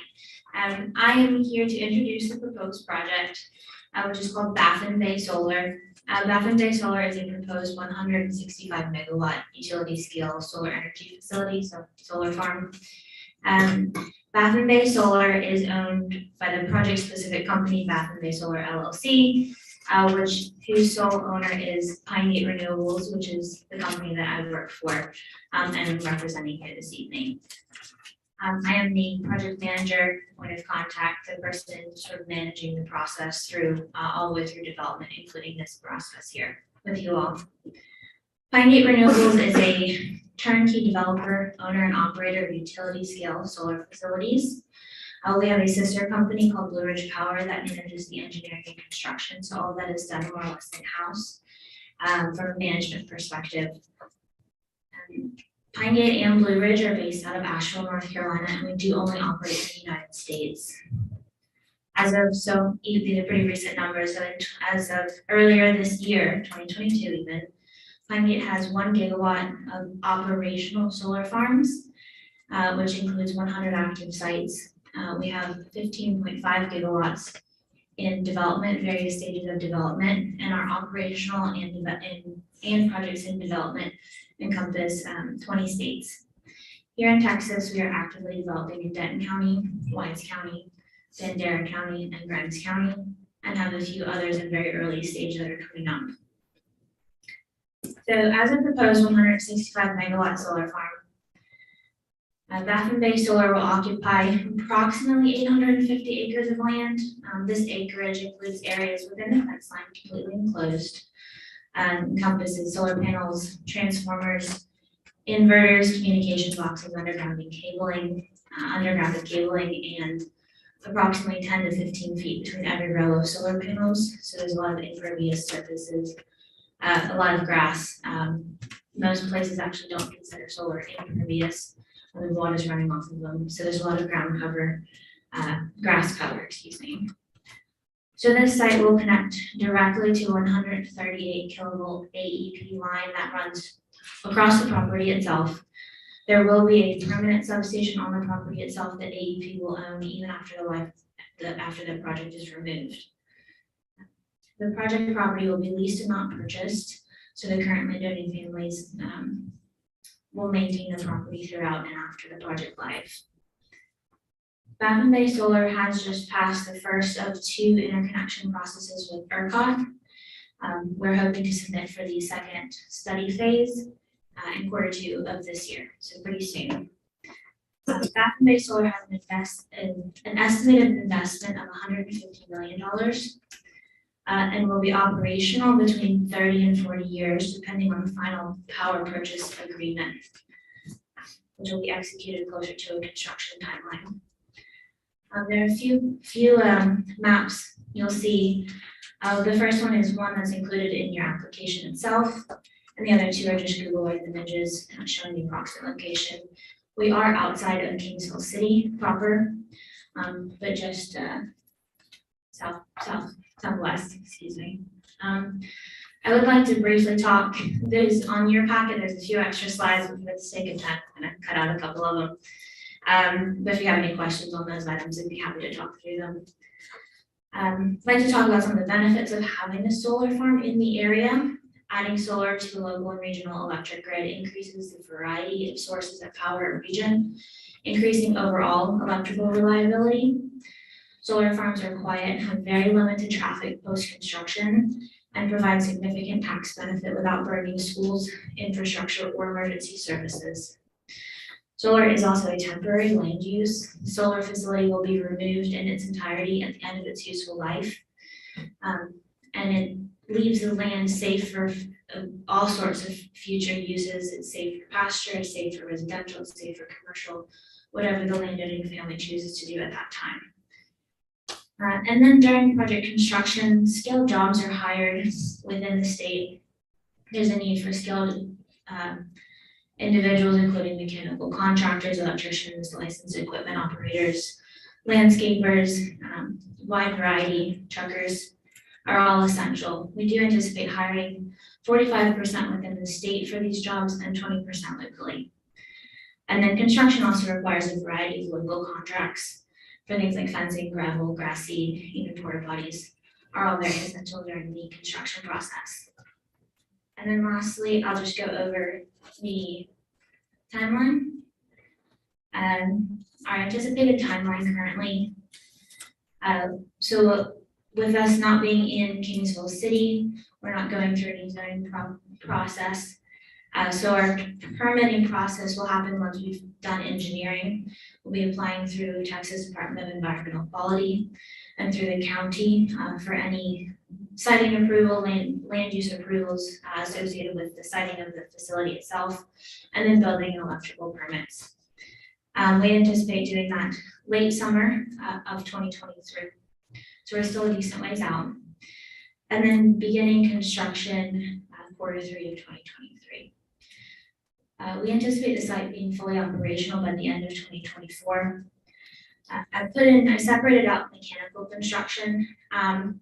Mechanical construction is a part of the construction process that is most like construction or feels most like construction. You have more vehicle or truck deliveries, a lot more people on site. And there is some noise associated during a short period of time with the actual installation. The panels just sit on I-beams, so those do have to be driven into the ground. But when I say construction is a year, it's not noise and action for a year. It's about a 3 to 4 month process. Everything else is sort of electrical commissioning, safety testing at the very end. There will be very minimal civil site work even, but just installing roads and things like that. So that's the majority of the time. And I'm happy to answer any of your questions on Pine Gate, Baffin Bay Solar, solar energy in general. So thank you. I've got some questions. And this may be, is there a Mo Casey person here? It may be more to that, but in this application proposal, it's to limit the taxable value to $20 million, beginning in 2028, correct? Correct. What happens between 2024 and 2028? So getting to that, the 313 program is ending at the end of this year, and they have told us that they will not allow any amendments after this year to push timelines out. So the way that we have structured the application allows the most flexibility, and that allows us to push it out to the qualifying time period to start in 26 and 27, starting in 28. So she has more realistic timelines. Whenever we get more concrete data, we will come back to ask an amendment to pull it back in. But with supply chain and everything else, if they were to slip by 6 months, it could push this whole agreement out the window. So if it was up and operational at the end of quarter 4 in 2024, Right. then that's when the schedules that we have beginning in 20. They would be in 3 years. Exactly, yeah. So 2025 would be the first year operational. You get your revenue protection payment at the end of 2025, which is the big reason why all the school districts like these is the revenue protection. Is there a term, is it 10 years? It is for 10 years. So the agreement is for 15, for 2 years of the qualifying time period, 10 years of the agreement, and then a 3-year maintained viable presence afterwards. But the value limitation just for the M&O portion is just for the 10 years. Okay. So is there already a lease with the landowner? or at least one pending? Yes, we do lease options, so we have active lease options, yeah. And that's for an entire 15-year? We actually structure the leases, so the option runs about 3 years, but the language in the lease, the true lease structure is in that option. And it's 20 years with 4 additional 5-year periods, so a total of 40 years, which is the anticipated life associated with the purchase of power contract that'll be tied together. So it's not necessarily relevant to the timeline. Okay. As we stand right now, we've got a piece of property that's within the district that the appraisal district has valued the real estate, the real property there, and my guess is an ag exemption. What would happen here is that going forward, you would actually have the taxing district, you'd actually probably be getting 3 tax bills if nothing were done. You'd get one that for the real property, or someone would, either you or the landowner, depending on what the lease said, who had to do it. There'd be a second one for the personal property or plant equipment associated with it, and then a third one for the utility taxing portion of that. And so my guess is that this encompasses all 3 of those to be limited to a value of 20. No, it would just be for the solar facility itself. So the Okay. land would come out of ag, and so that would go to full value. But would the landowner still be responsible for that valuation, or is that included? I mean, So in your list. what would happen, let's just say that it's $10,000 an acre. Okay. And they're paying taxes on $500 an acre. So it would go to the full 10,000. More than likely in their lease agreement, they are picking up the bill from the 500 to the 10,000 going forward. And then the 113 million for the first year estimated would be a tax bill for that. And then for the utility, there would only really be 2. There's the land and then the personal property. There is no really third component. There is a utility that covers all kinds of pipes and all kinds of other. Well, yeah, but that's not property tax related though. It's a valuation, it's a mineral, and well, it's outside of minerals, it's completely separate, but nonetheless, let's not get hung up on that. So that portion of the ag or the land, which we're collecting taxes on now, would be combined with this. Your tax bill would be limited to a $20 million valuation. The land has nothing to do, the land is totally separate. So somebody would still be This paying is strictly whatever. for the solar facility itself. Gotcha. The valuation of, it shows up here as 113 million, the investment's 150 million, I mean, I understand. That there's a lot of other costs involved in this. 113 million at what time? And what I'm getting at is specific construction, specific components of these type have increased tremendously over the last 2 to 3 years. Is this figure 2 or 3 years old? I mean, asking us to limit it to $20 million. And I understand that the decision is not to be made tonight. You're simply submitting an application. But what if that value, when it gets opened, is really at 150 or 170 million for our taxing entity or the appraisal district when they go out to value it? How do we justify? Well, so these are estimates, and 2 to 3 years down the road, the cost may go up 15 or 20%.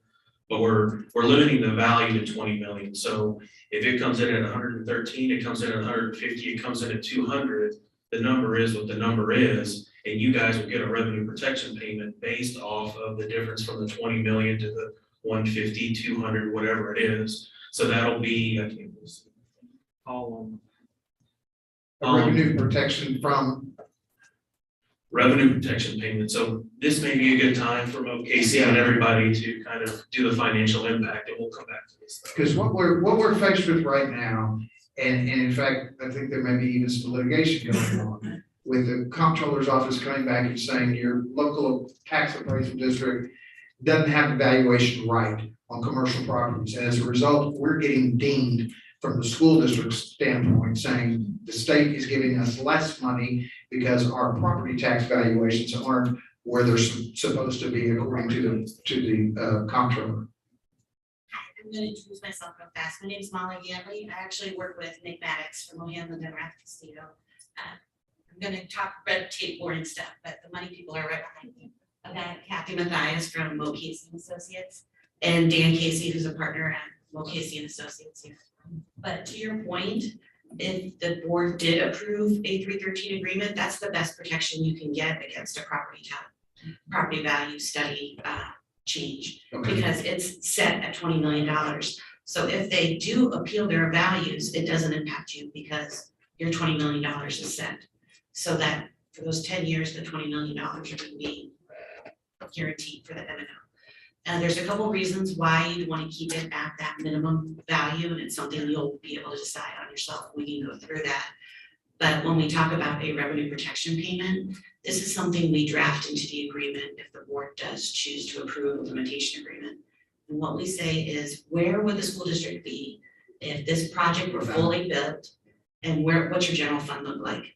And then we say, where are you because you approved that agreement? The difference between those two is what we call that revenue protection amount, and we bill the company directly for that. So unlike your tax collections, which Dr. Pitts has already pointed out, you have a limited use for what those can be, and you're a set amount that's guaranteed by the state. Any excess amounts get taken away, or any increases limits the amount of state aid you generate. Here you get this money outside the school finance system. So it goes directly into your general fund account, and you have 100% control over it. So it's not going to get recaptured by the state. And that number is an estimate now, because we are looking at least 3 years if on their current timeline, but as much as 5 years in the future. That number is going to be based on whatever values actually assigned to the project by the appraisal district. And there's something unique about solar. The depreciation values that are on the schedule, they're actually mandated by statute. So once we get that first value year, there's a mandatory depreciation schedule for solar projects in statute. And by the 10th year, they need to be about 20% of their installation cost. So that's why you see such a significant decline in those 10 years, that by the 10th year, it's 20% of value of that first year. And then it holds. So once we get to that 10th year, you got a fixed value for the useful life of the project. With the other projects that you have going on in the state of Texas, where are you with those projects? Sure. So in Denton, Wise, and Bandera County, in Denton and Wise, I think we're very close, within a month of actually securing the 312. We do have the 313. I'm not the project manager on that, but I'd be happy to gather and share some of that information. I'm just curious as to, like, under current conditions, with what's happening in the general construction industry, are you all seeing the same type of delays and pushback? We, from a supply chain construction, we are definitely with certain equipment, especially the transformers. We have a pretty robust procurement department at Blue Ridge Power, and we've been able to alter. Obviously, that alters finances within the project and creates other issues, but we've been able to keep project timelines within 6 months realistically in Texas and in the 3 other states that I work in, at least, and not to mention the rest of the company. Good. Yeah, we've got a great team. Kathy, did you want to talk all about this table? Right, just short, brief. Molly covered the gist of what goes in the agreement, but what Mo Casey does is we do the calculations on your behalf. And we bill the company to make sure we'll make sure they pay you. The project's gonna go into the limitation, like they said, in 2028 for 10 years for 20 million. For INS purposes, it's fully taxed. So I know y'all get a tiny baby bit of EDA money. This would probably push you out of it. But those extra taxes from the company for INS purposes aren't gonna you can help your taxpayers reduce your tax rate a little bit if you needed to, or if you need to issue bonds for repairs, it can help you with the bonds you're gonna issue. So that's one of the benefits is that INS value that you'll get that will be fully taxed for INS purposes. And I think right now, what I've estimated, the back about with the values in general would be about maybe 3 or 4 cent value property tax rate reduction for INS purposes. And over the life of the project with your INS rate right now, 49.4924 cents, you would ultimately collect about 3.3 million in taxes for INS purposes over the life of this agreement. That's money that you can use, to help your school districts and the facilities part of it. So when it goes on to the limitation, as Molly said, we calculate this revenue protection payment. Right now, it's estimated at about can't see it exactly, $3 million. That is an estimate because the property value will actually be different because it's set by the appraisal district and your tax rate will be different. The state's compressing everybody down all the time. So, whatever your rate is in 28, 29 is the rate we would use and would calculate that revenue protection payment. The revenue protection payment is made up of the taxes you're giving up, plus any tier 2 state aid you would earn on those taxes. So the company will hold you harmless or make sure you are protected from any harm because you did enter this limitation agreement. You're not a recapture district, so you won't have to pay recapture on anything. You will get to keep the full 1 point something, depending on the estimate at the time, say $1 million, to use in your, but however you want. TA is not going to reduce your savings, like Molly already said. There's one other payment you can get from the company. It's column I think that's what it is. What's that one that says supplemental payment? I can't see. Okay, it is I. That's allowed by law and it's specified in the agreement how much that would be. And it's $100 per ADA for per year. Now, for your district, because you have about 2,600 kids or so, 28 ADA, 188. $100 per ADA times that for about 15 years is going to be way more than tax savings for the company. And so to counter that, you want to make sure you still get a supplemental payment. A percentage of the net tax benefit is typically negotiated during the agreement process. So I just tried to show an example of what that might be for you. And it turns out to be total at, what did I say? Percentage. Where are you? At the top, what's the title on that column? So I can see what percentage I used at the top. 40%. 40%. So I just picked a 40% estimate. It depends on how they negotiate during the agreement process. It could be a 30, it could be 35, it could be 45. It's just whatever you guys want negotiated with the company and what terms you come to on that. And so your total payments, including your supplemental payment plus your protection, is about $2+ million right now. And that's, again, money, supplemental payment is also outside school finance. They're not going to take away any money from you because you got this from the company. And that is one of the reasons that you do it. It still leaves a savings for the company, which is one reason, they say they cannot build here if they do not get a limitation agreement. So they still get some benefit and you get some benefit paid by the company.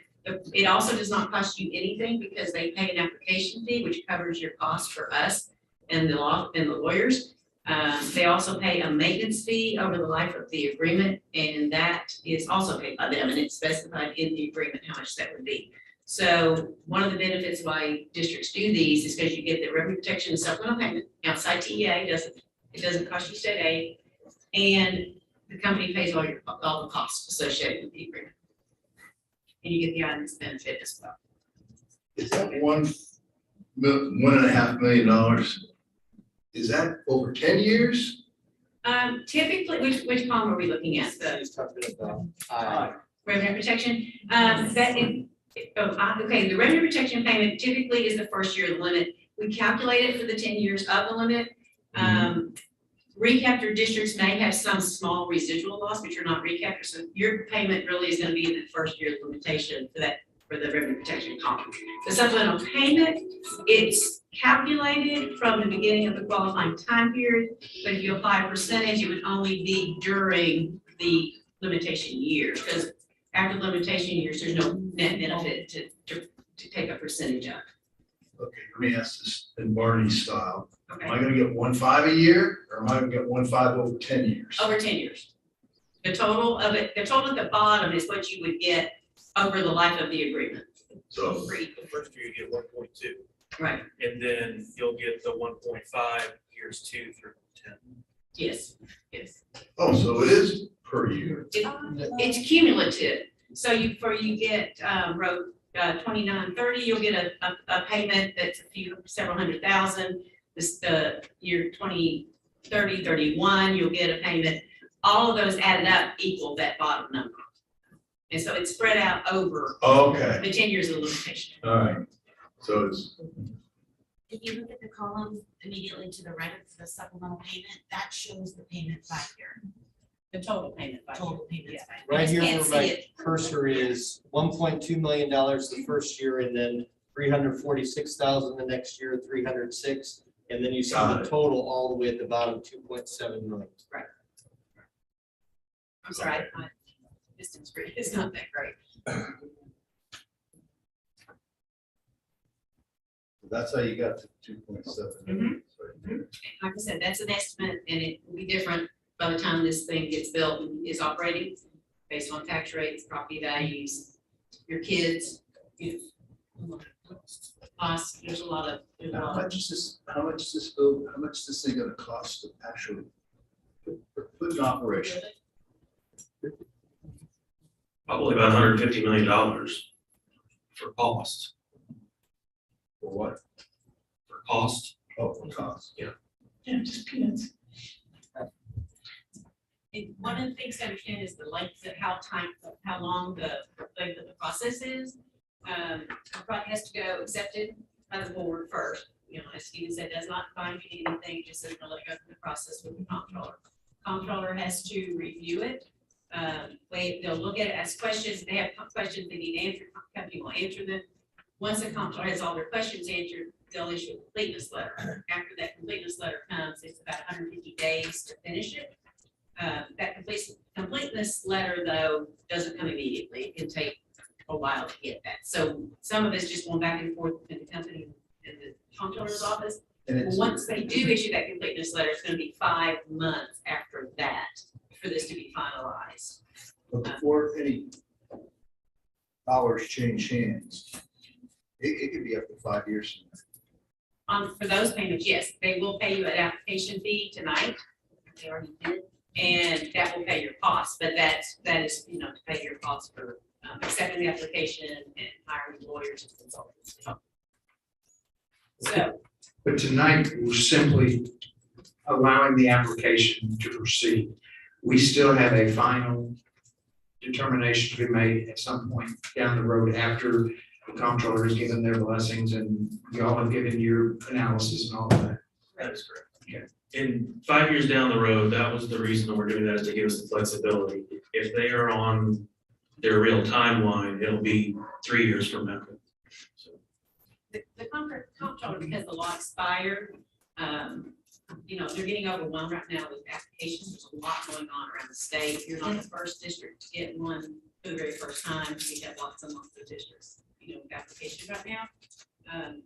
But it does take the full, typically 5+ months.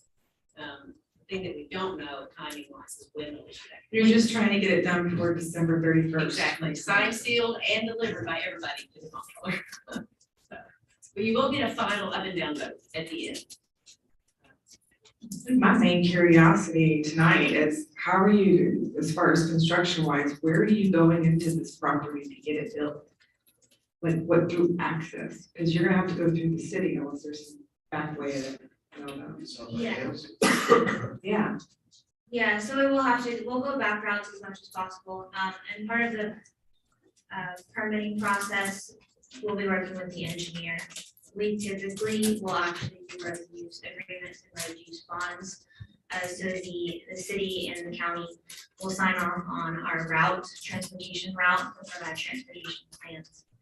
And it's very typical, I said, from the bonds, so we map the videotape even the road conditions before and after, and we'll cover any damages there. We'll have 2 points of access, I believe. One will probably be LC and Franklin. There. That's not, this is the main entrances are common. So you're trying to do 150 acres worth, or is it the land worth 150? Okay, whatever. Do you have 150 acres worth of solar panels, or are you utilizing 150 acres? 850. And yeah, it's pretty large, 165 megawatts solar farm is decent size. It's kind of average for Texas. For Texas, yeah, because I've seen them, I've literally seen solar farms in Asheville go up in like 2 weeks and they're out of there on the side of the mountain. For sure. But they're not like My other state is Pennsylvania, and my projects range from 10 to 80. It's just harder to get more contiguous land, but that 850 is a conservative number for within the fence line. That includes panels, transformers, inverters, and again, there's about 10 to 15 feet of space between each row of panels. They're kind of, so it's spaced out.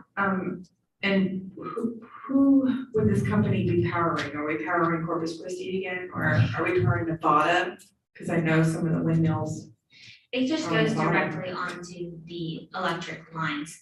So and we can get a power purchase agreement with any variety of companies or jurisdictions or whoever.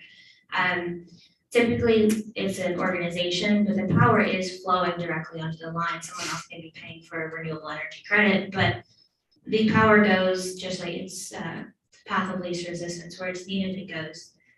It can't physically be sent somewhere else. I think there's ways and interesting ways that it can be done maybe, but it truly just does power the region. Somebody else is just paying for it. And we don't have those agreements in place yet. They come a little bit later. Okay, so what do you need tonight? Cut to the chase. What do you need tonight? So if the board is interested in the project, we would need a vote to accept the application. And we would ask you to also authorize the superintendent to conditionally grant an extension of the 150-day timeline. As Kathy mentioned, there's a timeline established by the statute that says, once the application has been determined complete, the board has 150 days to finalize their vote. Sometimes that 150 days does not line up with your board meeting schedule. So what we ask is that you authorize the superintendent to grant the extension so we can get to your next board meeting without having to rush you or torpedo a project because we didn't get you enough information or respond to your questions in time to get to a board meeting timely. So those would be the complete vote. We would ask you to accept the application, not approve it, just accept it, and authorize the superintendent to grant an extension of the 150-day timeline. And that's for that stopgap measure. Is there a limit to that extension? It goes through December 31st, 2022. It can't go beyond. So once this year's over, if you have not approved the agreement, it's dead. Yeah, well, this is a lot of information to swallow, so, that's why I wanted them here, to start, I don't wanna make a multi-million-dollar mistake and 20 minutes. Well, again, you're not approving. You're not approving, that's really. Just allowing them to apply to get the 313. Yes, and it's actually authorizing the information gathering that you need to decide down the road. You and everybody else. I believe the language needed for the approval is on the cover sheet there.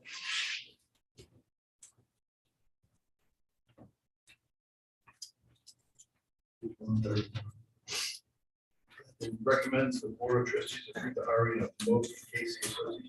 I'm sorry, the previous board item. That's there too. 131. I got it. Okay.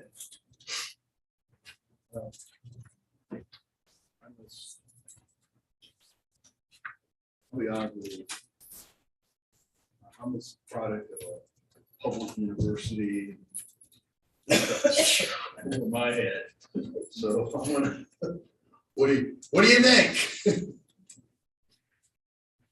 I recommend that we accept the Baffin Bay Solar LLC, Chapter 313, appraised value limitation on qualified property, that we accept the application fee, and that we authorize the superintendent to approve an extension of time to review the application as may be required prior to 12/31/22.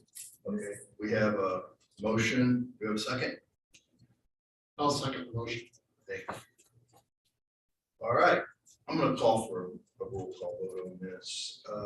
Mr. Coupon? Yes.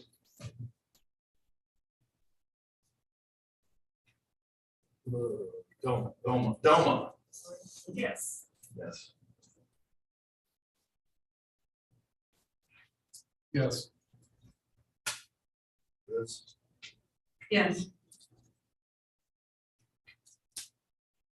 Here, Yes. okay. Well, I'll vote yes too, because I'm just a product of a public university, so what do I know? Okay, motion carries 6-0. Further, I'd like to move that we approve the hiring of Moat Casey and Associates to review the Baffin Bay Solar application for completeness and accuracy, prepare school finance analysis for the district review, and to negotiate and draft appropriate legal documents as necessary and appropriate for the board's consideration of the Baffin Bay Solar application. I'm sorry, we have a, request to add O'Hanlon Law Firm to that, recommended action. Oh, sure, they want to tag along too. I will amend it to approve the hiring of Moat Casey and Associates in association with the O'Hanlon Demarath Castillo Law Firm. Does the no cost to the district still apply? Yes. Okay, Plus you know those things law. it's also gonna cover next time, whenever you ask me questions about it, and our time.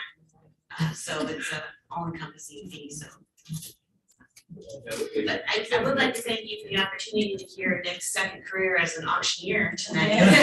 So thanks for that. Okay. You've heard the motion. Do I have a second? I'll second that.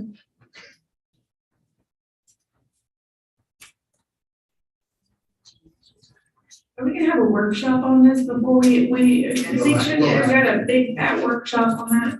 So the timeline is, once we get that complete letter from the comptroller's office, we'll come back to you to start going through just more detailed analyses of the project and also to find out what kind of questions you have. So we can have a second negotiation session about what we can get into an agreement to make sure that you are comfortable with, that you've covered yourself. Please do, because I've done my own Googling and oh, Lord forbid, but Yes. it's led me to all the negative information about Absolutely. 313 application. Yes, and especially if you look at the Houston Chronicle. But we're happy to address all those things, and I think we can make you feel confident that we've got you covered. With ample time. With ample time before we come back for a final meeting. All right, I'm just gonna call for an acclamation vote. Yes. Yes. All right, any against? Carries 6-0. Thank you. Thank you. Thank you all. Working with you. Thank you. Thank you for your time. All right. We welcome student transfer and tuition agreement between Kingsville ISD and Ricardo Independent School District for the 2022-2023 school year.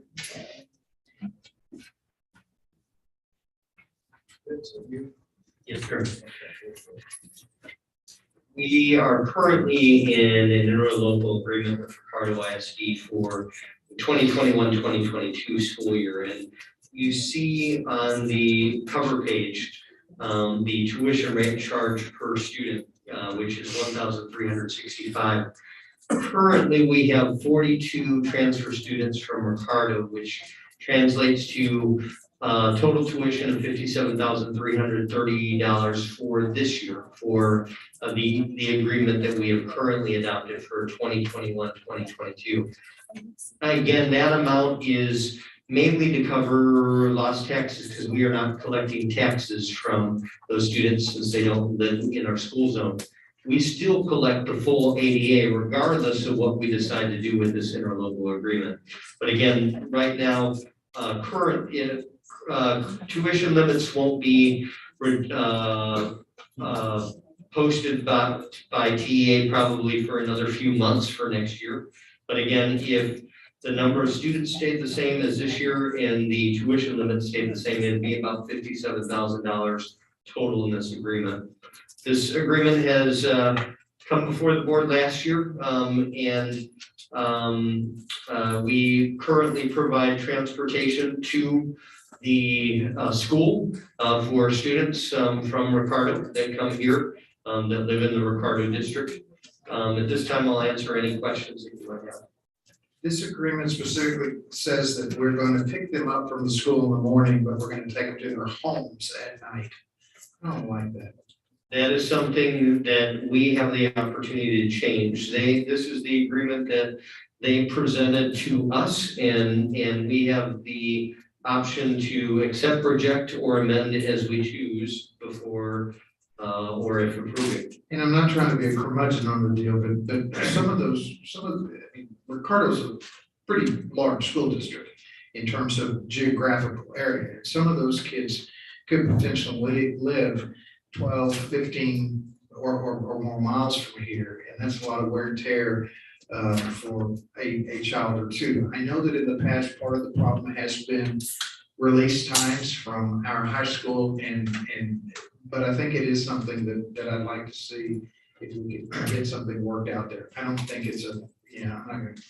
Yeah, that's a concern the board had last year, and they presented us with the same agreement last year, and the board voted to change it to only drop them off at the school, and that's currently what we do. So we have that option to do the same thing this year.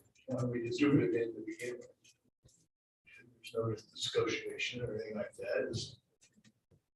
Well, they presented us with this. That's agreement. correct. Yes. So for them to unilaterally change it before it got here, assuming we were going to say the same thing. So then we go back to them with, and Mr. Nix. Now, my question is much like Mr. Fruitball's. Are we paying for the transportation going back and forth? Or Yes. Right, so we have nearly double the cost of fuel. So I'd just like to bring up the board's attention that we're paying for fuel bills and all bills go all the way. Are those 42 ninth graders, or are they? They're high 9 to 12? schoolers, 9 to 12. And historically, out of those 42, you may have 15, maybe a little more that are riding the bus. I mean, a lot of kids will be transporting themselves or their parents will be transporting them. 42, we've never had to take more than one bus. That's correct, and we've always provided transportation as long as I remember, regardless of whether we were signed an agreement to get tuition or not. Just because we want those students to come to KISD, we want to again provide them with a great education, and also they give us ADA as well too. They also go home when the bell rings at the end of the day. They don't have a bus driver standing by waiting for the kids to come. They have to stop a tasker that we say, oh, we'll pick that up for you, and go. I just feel that they're kind of taking advantage of the situation when, quite frankly, we're doing them the favor. I mean, how I look at it. I just feel better if it was written in. No, we can recommend that. No, we can make that revision. We can. Then we'd have a document we could go for. Everybody could do. And You that want would to be- throw in the thing on the fuel and the cost of that, to bump it up, then okay, that's great too. There is for this agreement, there's a maximum tuition limit that TEA allows. We cannot charge whatever we wish for tuition. I mean, I think we get kids on our school buses right here in KISD district that probably live farther away from school than they do than from here to Ricardo. I mean, you look at South Creek that we were just talking about earlier, and that's actually in the Ricardo zone, and those are some of the kids that we transfer. But if we're dropping them off at the school, we're doing it in subdivision. So I'll say that again. Okay, I thought we were dropping and picking up the kids from the school. Yes, that is one though that is actually easier for us to pick up from South Creek because it's right adjacent to our zone. So we do go to people's homes, we don't just go, because we don't go to the school. And without drawing the distinction, getting too involved, it would be silly to drive past South Florida, go all the way to Ricardo and drop the kid off when, it was right there. Under normal circumstances, may not be a bad idea with all this construction going on. But I can see that, but I can't see driving all the way past 772 or down close to the Rivera School District line and then way out on Mr. Fremont to drop some of those kids off that live way out there. We could work in some language that says either residential drop off or Ricardo drop off, whichever is geographically nearer to our starting point. That way we're doing whatever is most route. There's a variety of things we could do, where you could approve this pending whatever changes you'd like to see. That way we have the authority to go ahead and send it back over. Is there ever been any study as far as those, how many kids we got? 44? 42. We collect ADA on all those boards, in addition to the tuition. We also correct their schools. It goes into our schools, goes into our district schools. So, good thing with that. But we're the guys that are trying to keep our nose above the water. It's part of help us, it's part of us. I think that's not a legitimate question to ask. Are we doing this for the money? Are we doing this for the scores? What's the, because I asked that question last year. I think we're doing it for the kids. Yeah, and No, we're doing it for the Ricardo kids. No, because Ricardo is obligated to educate those children somewhere. They have other districts who will choose some of them. That's the operative word, choose. I understand. But I don't want to punish the school district by punishing the child, or punish the child by punishing the school district. We have had a long-standing relationship with Ricardo, 50, 60 years. I went to school in Ricardo, rode a Ricardo bus to King High.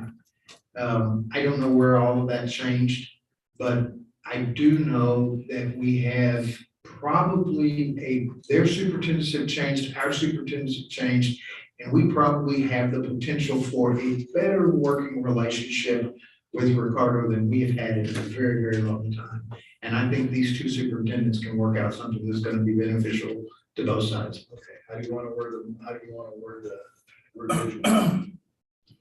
We don't even follow our own that we have currently. Yes, for this year, this is for next No, year. we don't even honor the one we currently have. And we would need Matt Vetta here to answer some specifics about that. But if it is a student that is from Ricardo that they're transporting and it's the only students that are there live in the South Creek division that they have to unload because maybe the other ones are driving home. Is that what's happening? We don't know because I don't have the specifics, but we can have Mr. Vetta over here at the next meeting and answer some specifics about that. I just say, But I do agree with Mr. Kufal that we are really building a strong relationship with Ricardo, and I don't want to destroy that, that's for sure. But also. Baby in bathwater, Yeah, the ADA. I'm with you there, but I do think that that's just kind of a little shot But you're gonna take them home at night? No, we'll take them back to their school. You take them. We can put the language in there because we. So do we include that? I think we should, if we're gonna drop them off at the subdivision, those that live there, that should be in the contract. And all others will be dropped off at another said location. And then only amended when you add more locations in there. That's something we could do. Right now, I believe we have, it's been that sometimes we've had 2 Ricardo students that live in South Creek, sometimes 1. It's not a large number of students that we've had to transport. The wording, I think that Mr. Maddox made. Yeah, board, so you could motion specific changes, or you could just authorize your superintendent and council to revise it as discussed and issue it out. Just depends how specific you want this clause to be. I think that the board's made pretty clear our views about the transportation issues. That we would prefer sending them to taking them to, dropping them off at the school district unless we were driving right past their house or subdivision. And having made those clear to the superintendent, I move that we approve the interlocal student transfer and tuition agreement between Kingsville ISD and Ricardo ISD for the 2022-2023 school year, pending and allowing our superintendent the latitude to work out something with legal counsel and Ricardo ISD that is consistent with what the board's views are. I'll second the motion. Call vote. Mr. Kufal? Yes.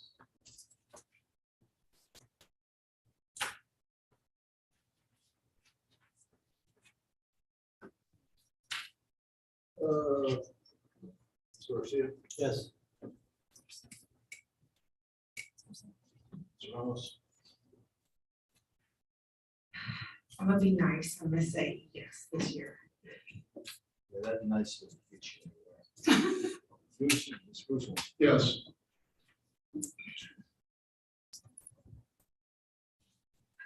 Yes.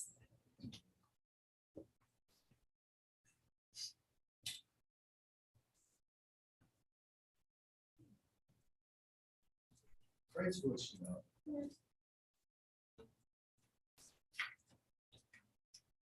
So it's 5-1.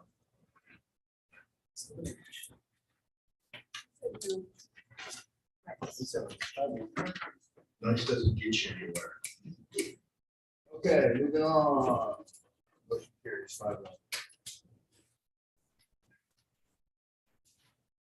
5-1. Possession purchases over 25,000, Dr. Pitts. Thank you. There is a set of restrooms, both boys and girls, at Pettis. It's close to the library where the pipes are rusted both inside and out, and the restrooms are unusable at this time. The cost for this is expensive. It's close to $24,000. It was 26, but I just negotiated $2,000 less today. But we still need to bring it to the board because we've had other purchases here, and if the aggregate purchases are over $25,000 for a vendor that's not part of a purchasing co-op, we have to bring it to the board. So we are bringing to the board it's to replace the plumbing again inside and outside. They're going to have to trench through the outside and pull up some of the flooring on the inside. So it is a major project. Will cost about $24,000 to the district. We are asking for you to approve this purchase over $25,000 because again, aggregate will be probably close to $30,000 for the whole year with the other parts, the other expenditures that we've done with this vendor, which is Rodriguez and Sons Plumbing. I'll answer any questions. Questions? What was the other expenses, 5,000? What was that for? Oh, just minor expenditures that we had throughout the year. With this company? with the same company, right? So since it will put us over 25,000 for the whole full year, we are taking it to you guys. And what exactly is being done, Dr. Pitts? So they're doing the trenching and they are taking out the old plumbing and putting in the new plumbing that leads to that restroom, the boys and girls restroom by the library at Pettis Elementary School. Gotcha, thank you. Do I have a motion? So moved. That's a twist. Gotta go when you gotta go though. The administration recommends that the board of entries approve the purchase of the 25,000 as presented. So moved, yes. Second.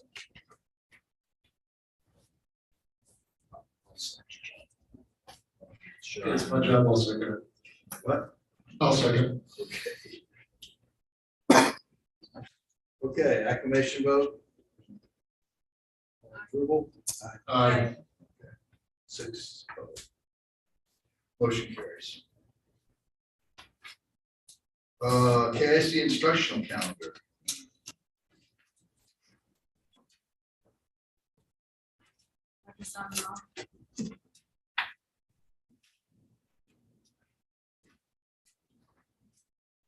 I'm gonna give Peter Prince a break. We did that break. So I'm here to present the calendar for the 2022-23 school year. The calendar is very similar to the calendar we have for the 2021-22 school year. There are a few changes that were made to the calendar to reflect some of the things that we're doing different for the next school year. If you look at the calendar that was part of your packet, and we've got it on the projector there.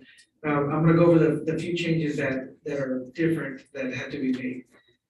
We are bringing in and providing some of our new teachers that are coming in 22-23 school year with some training. So it's required, we're gonna go ahead and add an extra day of new teacher orientation on August the 1st. So instead of having 3 days, they're gonna have 4 days of new teacher orientation. Dr. Pettis is wanting to bring in a guest speaker to come in and do during our convocation. So we are starting the first day back as educators, as teachers on the 5th of August. So instead of it being on the 8th, we moved to the 5th. And the 5th was the only day we could get our presenter to come in and speak to our staff. By moving that day to the 5th, starting the day early, it created a open day, an excess day for our teachers. We initially were thinking about doing it on the 12th, but the 19th works best for us. That'll give us a 3-day weekend prior to the start of the new school year. Second, it gives teachers an extra day if they wanna, spend more time maybe getting prepared for the upcoming school year as well. Those are the 3 major changes that we made. The rest of the calendar is similar to what we currently are doing now. The other changes that are there are based off the testing calendar, which was released in mid-February. And that's why we weren't able to bring it in February, because we wanted to take it to DIC, make sure those changes were accurately reflected on the new calendar. Second, we wanted the DIC to have input on that. And 3, we wanted to make sure we put out in the community so we get input on the new calendar from the community members and parents as well. So I'll take any questions you have right now in regards to calendar. We're not doing Super Bowl day? No, ma'am, we're not. We actually took it out for the 21-22 school year, so we didn't have it this year.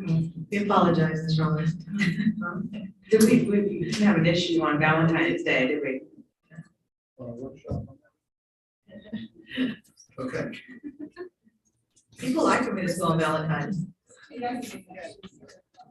Okay, approval of the calendar. Do I have a motion? So moved. Second. We all do. Okay. By acclamation. Aye. Aye. Okay, motion. Who fall Roberts is like.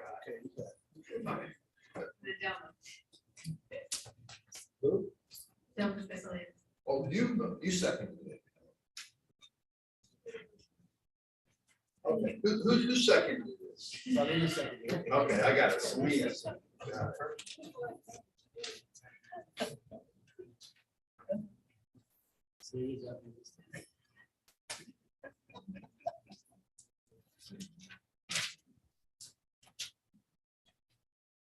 Okay, moving on. Second reading of localized policy update 118. All right, Colonel Craig, thank you. Board of Trustees, I'm reading to you the second reading of update 118. I know we looked at this in our board workshop. We also looked at it February 22nd. All these policies here, you guys have approved. The one exception is DFF local. That's on the termination of employments, and that's for resignations. I know that the board was still trying to decide on what criteria would be using in determining which contracts the board wanted the superintendent to bring to the board, or whether the superintendent would have that authorization to accept resignations. So at that time, if we want to have further discussion on DFF local pertaining to any specific language you want to change on that, as a possible second reading to go ahead and approve it tonight.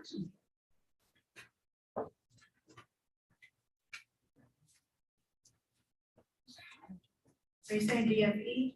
DFE or DFF? It should be DFF local. DFE. Is it DFE? Yes. 166. 166. It's a DFE.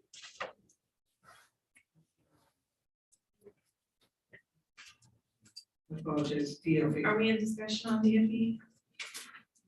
Yes. Mr. President? I have a question for Del, what do you think? Where should we start ranking on?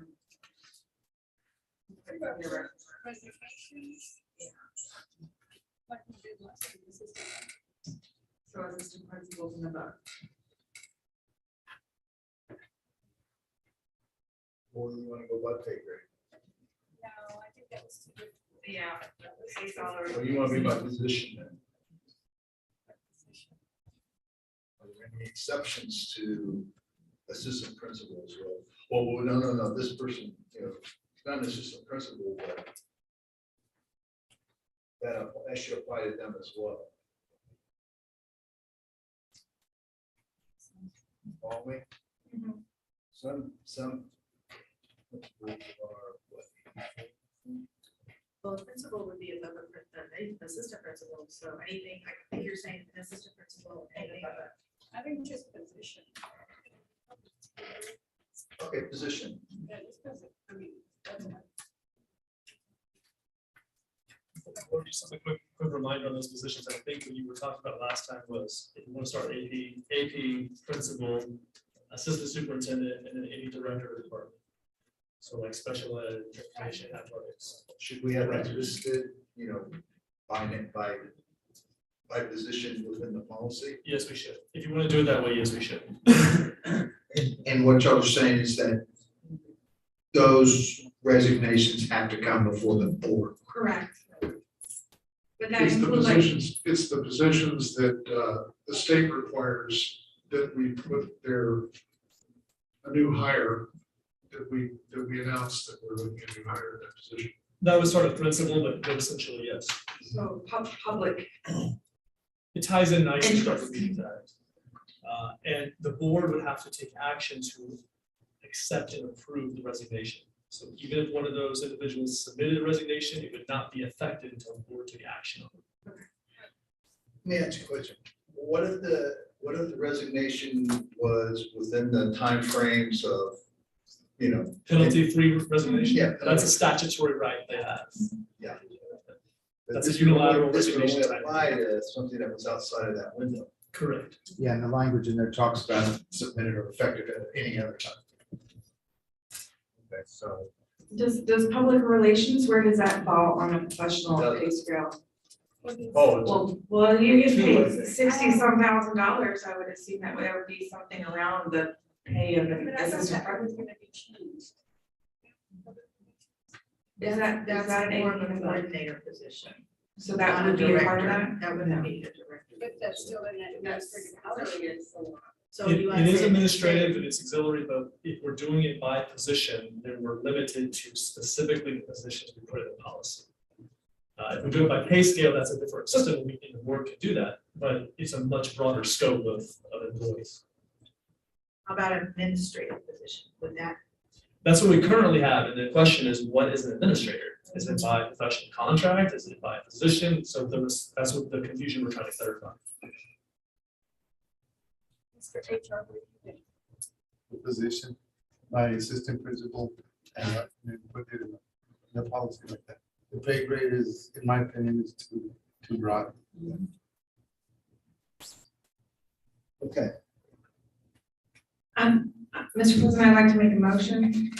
Well, are we just doing DFE or, I was gonna do them all both, in my, well, there's might be a couple other ones that we might want to discuss briefly. oh, Sorry, I know that we're on the clock. Can I move on? Any problem with that? Or DP. I'm still hung up on that. 3 years of experience as a classroom teacher lined out and replace it with prior experiences in structural leadership roles. Not this, but instructional leadership roles in a classroom, we're not holding that. And I just think that we're gonna move somebody up into an assistant principal's position, they ought to have some classroom experience. was that brought up about the fact that they can't even be a principal? They can't be certified as a principal unless they had instructional. That's correct. So the superintendent certificate, principal certificate requires they have at least 2 years teaching experience.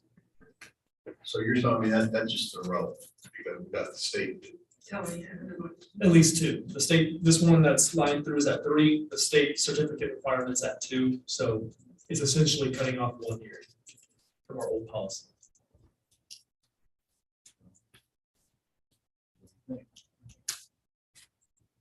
What do you think? The state is at 2, so like. Okay. I thought we had decided back at that Maybe point we did, was maybe I- because. Yeah. I think all Just to these be- passed. Yeah. I think all these passed unanimously, except that one. That's probably, okay. All right,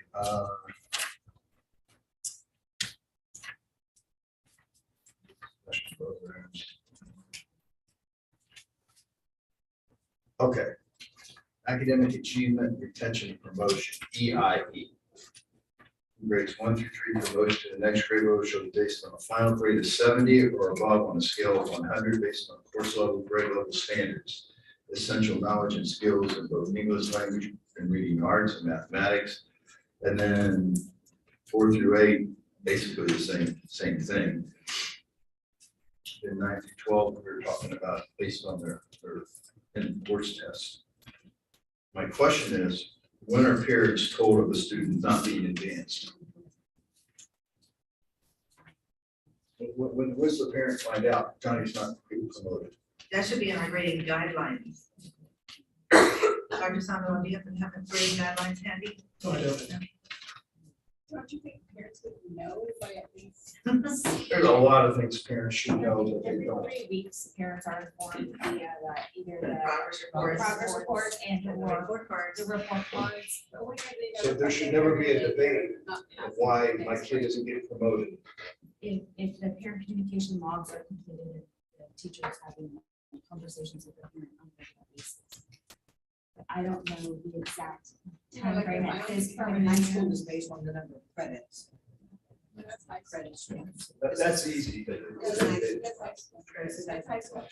They quantify. But typically, we send out the preliminary summer school applications mid-April. Right, and we'll be bringing that So- timeline for summer school, I know, to the board also, so y'all will be aware of when all these notifications are gonna be happening, so. And then, so if we do send the applications for summer school out mid-April, the parent is then informed as well that there's a possibility of retention. Okay, great. I think if it's just uses that word, this word again, transparency, then you might see kids want to avoid that transparency, and they'll buckle down and they'll make the 70, or they'll pass the test or whatever. Right now, I don't think it's a whole heck of a lot of consequence for making it or not making it, because there will be any.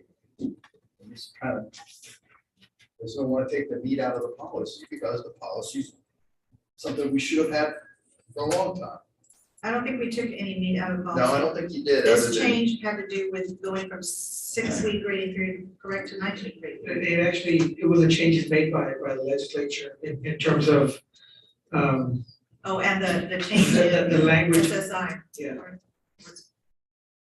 Where they don't have to pass their star in 5th grade to be promoted, Correct. and in 8th grade to be promoted. That's what changed this. I mean, promotion, I think the district does everything in their part, try to help the child go on to the next. And to notify parents. Retention is for the kids. Yeah. And to notify parents. I think we're one of the few districts that mail out the report cards as often as we do.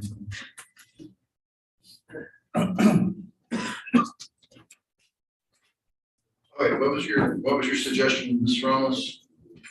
Make a motion.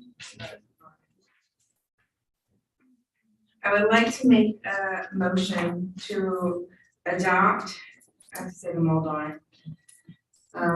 Adopt the second reading of localized policy update 118. I have to say them all. 118 is fine. That's it. Sufficient. Amending DP local policy for personnel positions to a minimum required resignation for assistant principal position and above. It's actually DFE instead Oh, of. DFE. Okay, That's the only. that's wrong, I think. Okay. So I'd like to make a motion to approve the second reading of localized policy update 118 with amendment to DFE for the minimum resignation requirements for assistant principal and above. Trustee Ramos, since I'll be typing this one out, do you mind if I clarify the above to AP principal, assistant superintendent, and the Directors of the- directors of the department? Okay. Whoever else. And no changes to anything else. Correct. Executive directors. And that means every Executive. qualification of the Open Meetings Act. It does. Then second motion. Just that executive directors. Understood. Well, is that okay, Ms. Ramos, in your, that's your motion? Okay. Can we do this by acclamation? Motion's been made and seconded. All in favor? Aye. Aye. No, No. No. just the DFE. I don't think there should be any resignations brought to the board. Personally, it doesn't affect the fact that we've now got second reading in this policy, so I support it. But, and while he's making that statement, do we at least have to, that on a board meeting for a hire for public information, but we don't have to announce it for a resignation? I think that's where we're making sure that the public needs to know. I think the public has interest of who we hire at those high-level positions. Do they have an interest in the resignations of? They do not, because it's not on an agenda, typically not on an agenda that the hearing before the board, or can delegate that authority. So as a matter of law, we do not have to notice it. So what Mr. Glusing is referring to is the Open Meetings Act, when you post an agenda and you're going to hire a position of public interest, which case law says is principal or above, you have to specifically list that position as being open. Otherwise, that vote to hire can be void. The same is not true for the resignation of that position. But for nice symmetry, we've done it anyway. So we do it both ways as of now. Does that include the superintendent? The superintendent's resignation has to go before the board to be accepted. So that would have to, regardless. we're verbatim be put in the agenda for open meeting. Superintendent, yes, both hiring and resignation. You don't have to do any further. No, sir. Okay. E-rate 2022 technology projects, category 1, service internet access.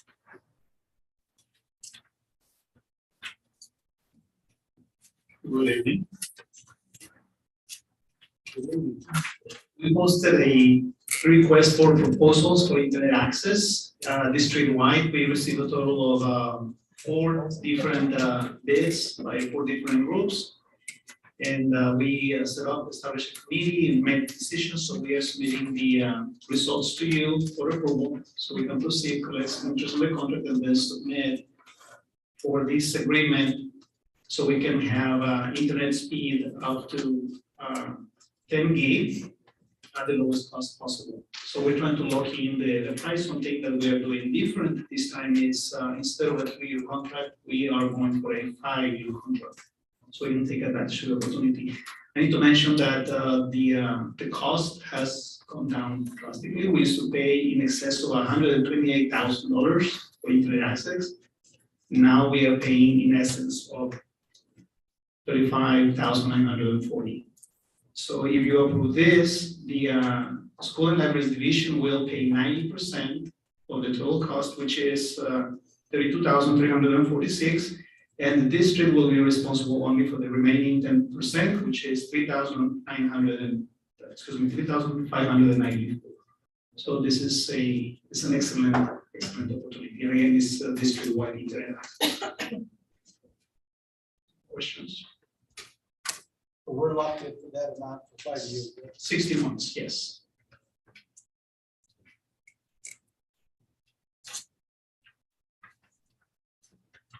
All right.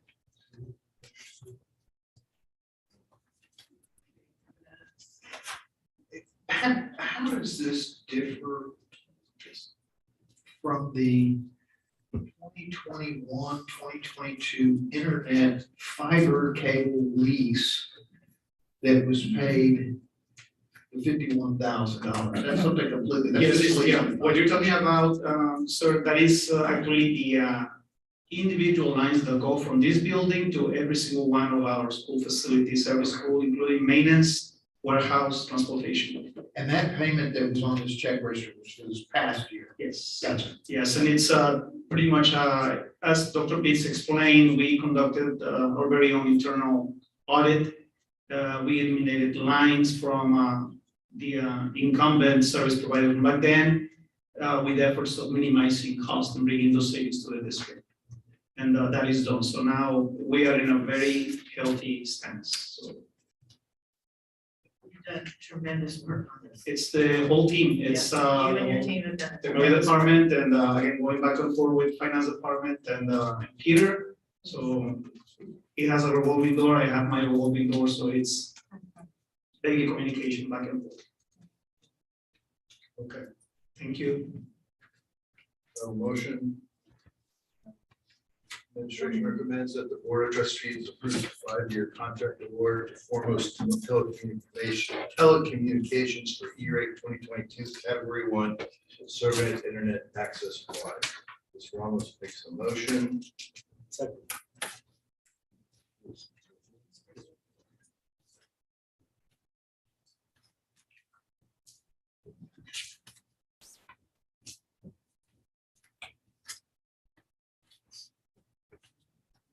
Confirmation vote. All in favor, say aye. Aye. Opposed? Motion carries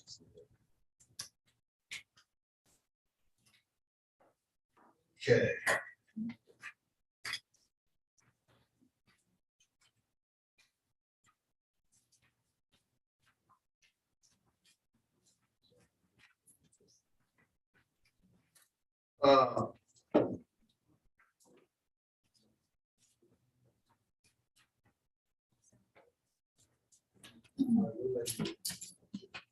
Discussion of possible action to appoint and solicit candidates for requests. candidates for school board, requested by, this is appointment or solicit candidates for placement for the vacant school board position, correct? Requested by Mr. Ramos.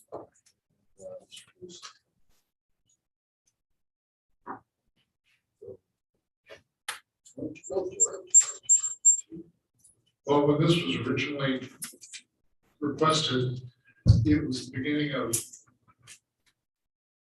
February, and it was just now making our agenda. I don't think now that by the time we discuss this, and even if it were approved, it would take until next meeting to get vacant position candidates, and then we would vote. And the first time that they made a meeting, it would be past the date that we already had a meeting, we had a meeting scheduled. I just wanted it on there for transparency purposes. I will second, other board members. I think it'd be nice to have that option open and to let the board members decide openly. So never mind. So I'd like to call make a motion to not make a motion. That makes sense. Recommendations to take Okay, action. for the sake of transparency, we had 6 board members at the time. And to appoint, correct me if I'm wrong, Mr. Maddox, to appoint a 7th member of the board is done by the 6 current board members. The process is you gotta submit applications, or have to submit applications. The applications have to be reviewed. Applicants need to be interviewed. And then you do the vote. And when you start counting down time on it, how many days between this time and this time, and then how long you let the applicants be out, how applications go out, and then you come in and how many interviews do you do? That, to me, it just didn't seem practical. You either be rushing it, or you wouldn't have, any reason to do it. And I don't think that's the way to go either. The number of meetings that we've functioned quite well with the number of 6051 votes we've gotten has been, suggests to me that that was the right thing to do. I personally, this is a personal thing, I wasn't gonna go for it. And you had to have at least 4 board members vote for it, because you still gotta have them over 50% of the board to vote. And so I admit, I drug my feet on it. Now, after that board workshop, I was pretty much, it was past the time of doing anything. Now, that was the wrong thing to do. I'll take the hit for it. But I think it was the right thing to do. And the silent little thing is, think of the advantage it would give somebody who got appointed to being a board member 1 month, 2 months before the election. I just thought it'd be easier going, now, this is a controversial board where we, a 4-3 board on every issue. Maybe have something you'd have to do, but in this case, I didn't see it as necessary. So I didn't pursue it as the board president. And nobody came by and threw a rock through my window, so I'm gonna assume that I may have ticked people off, but okay. Sorry, guys. I understand. I had a discussion with you.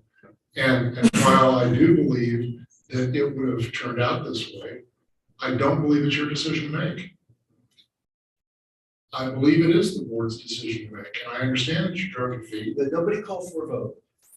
Nobody said, I want to vote on this. I did, I seconded this, therefore it should, but by the way that our policy is written, if there is a second, the board president should put it on a future agenda on, I don't know. And that meeting would have been when? It should have been the next meeting, which is like 3 weeks after the fact, but, I personally don't feel like we're gonna get any business done based on the opinion of whether the president likes it or not, and I don't think it shows how transparent this board could be in getting business done.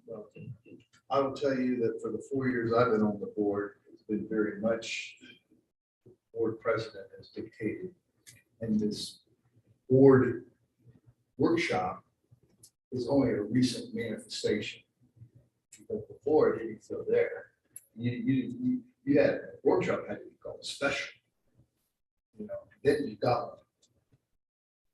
And again, They were held during special meetings, yeah, which is 2 meetings a month, which we're not even having, so we're not getting any business done. Well, I think, you know, for my part of what I believe is, Mr. President, is that you didn't prolong it.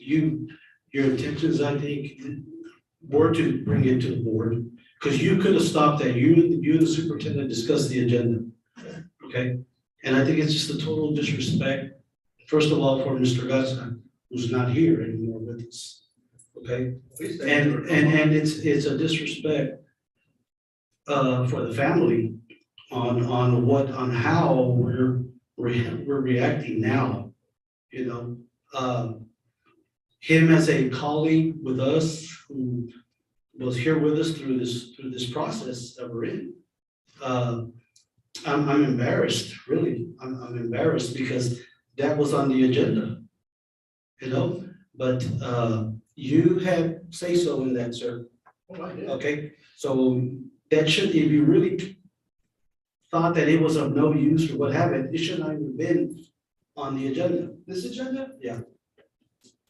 It should be on this agenda, it should have been on the last one. It is on the agenda because 2 board members said I'd like it to be on the agenda. Well, Yeah. and it would have been on the agenda, and Dr. Bettis did ask us if we had any other concerns, and no one voiced it again. So it wasn't put on the agenda for that reason. What? I think everybody's kind of, I don't know if anybody understands the Tracy, do timeline. you remember that? But this is not the way I remember any of this. This has this has absolutely nothing to do with Cory. This has to do with business. There were more than just that was brought to the attention to be on an agenda. And I assume when we agree to do a policy when it comes to board business on how to get things on an agenda, that's what I would hope would happen. And I mean, it happened, but a little bit later, but I only seconded it for transparency purposes and the fact that it's business. You didn't have a problem putting on voting for officers. What? You didn't have a problem putting on voting for officers on there. So, but then you left out the other one. No, I didn't. Yeah, well, you don't have a vice president.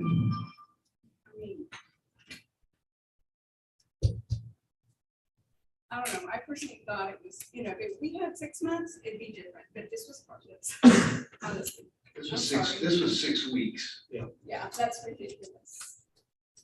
And I think that's how the public would have taken it. They do. Put yourself in the parent's position. I'm trying to put my kids in the kids' position, we got business to attend to. And I hope that we follow our own policy. That's all, that we agree upon. Okay, so where are we at? We're going to, I think we're going to closed session. No action.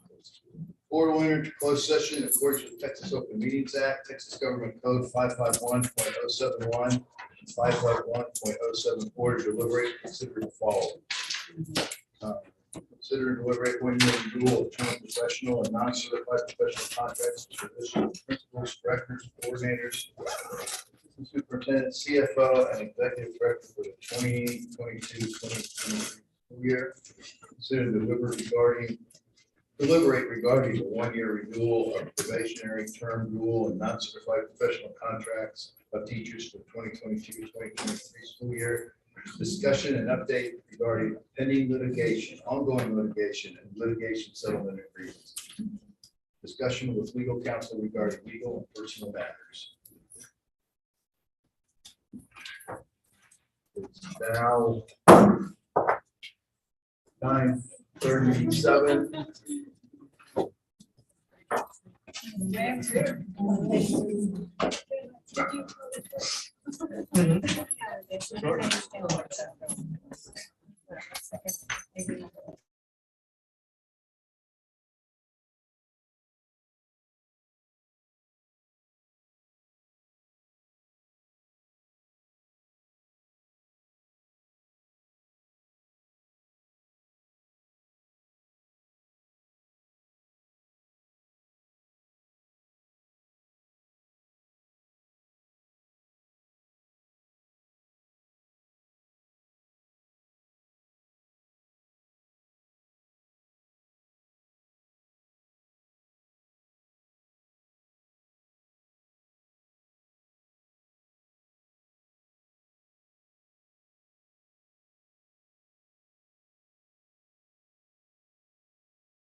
Oh, well, it's coming back to Cupa's still here.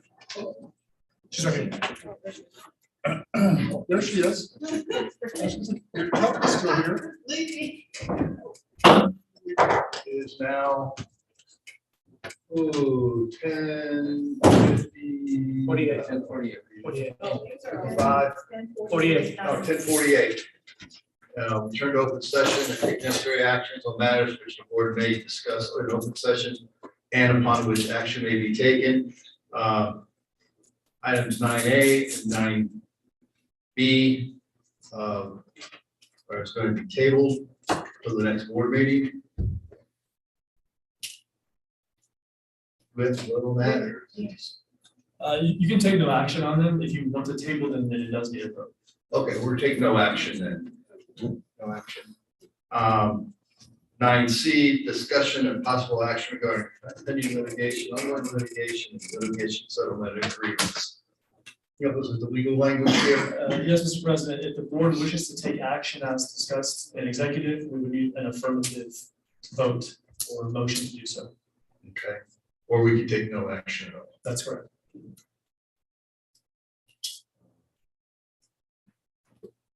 You just call for a motion.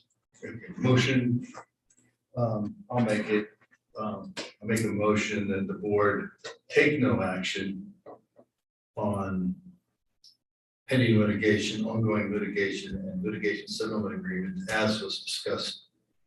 So we don't need a motion to take no action, the board just takes. Oh, okay, then take no action. Is there any action before the board? Is there any motions any board member would like to make? The actions. The motions. Okay, hearing none, it's 10:50. I'll adjourn the meeting.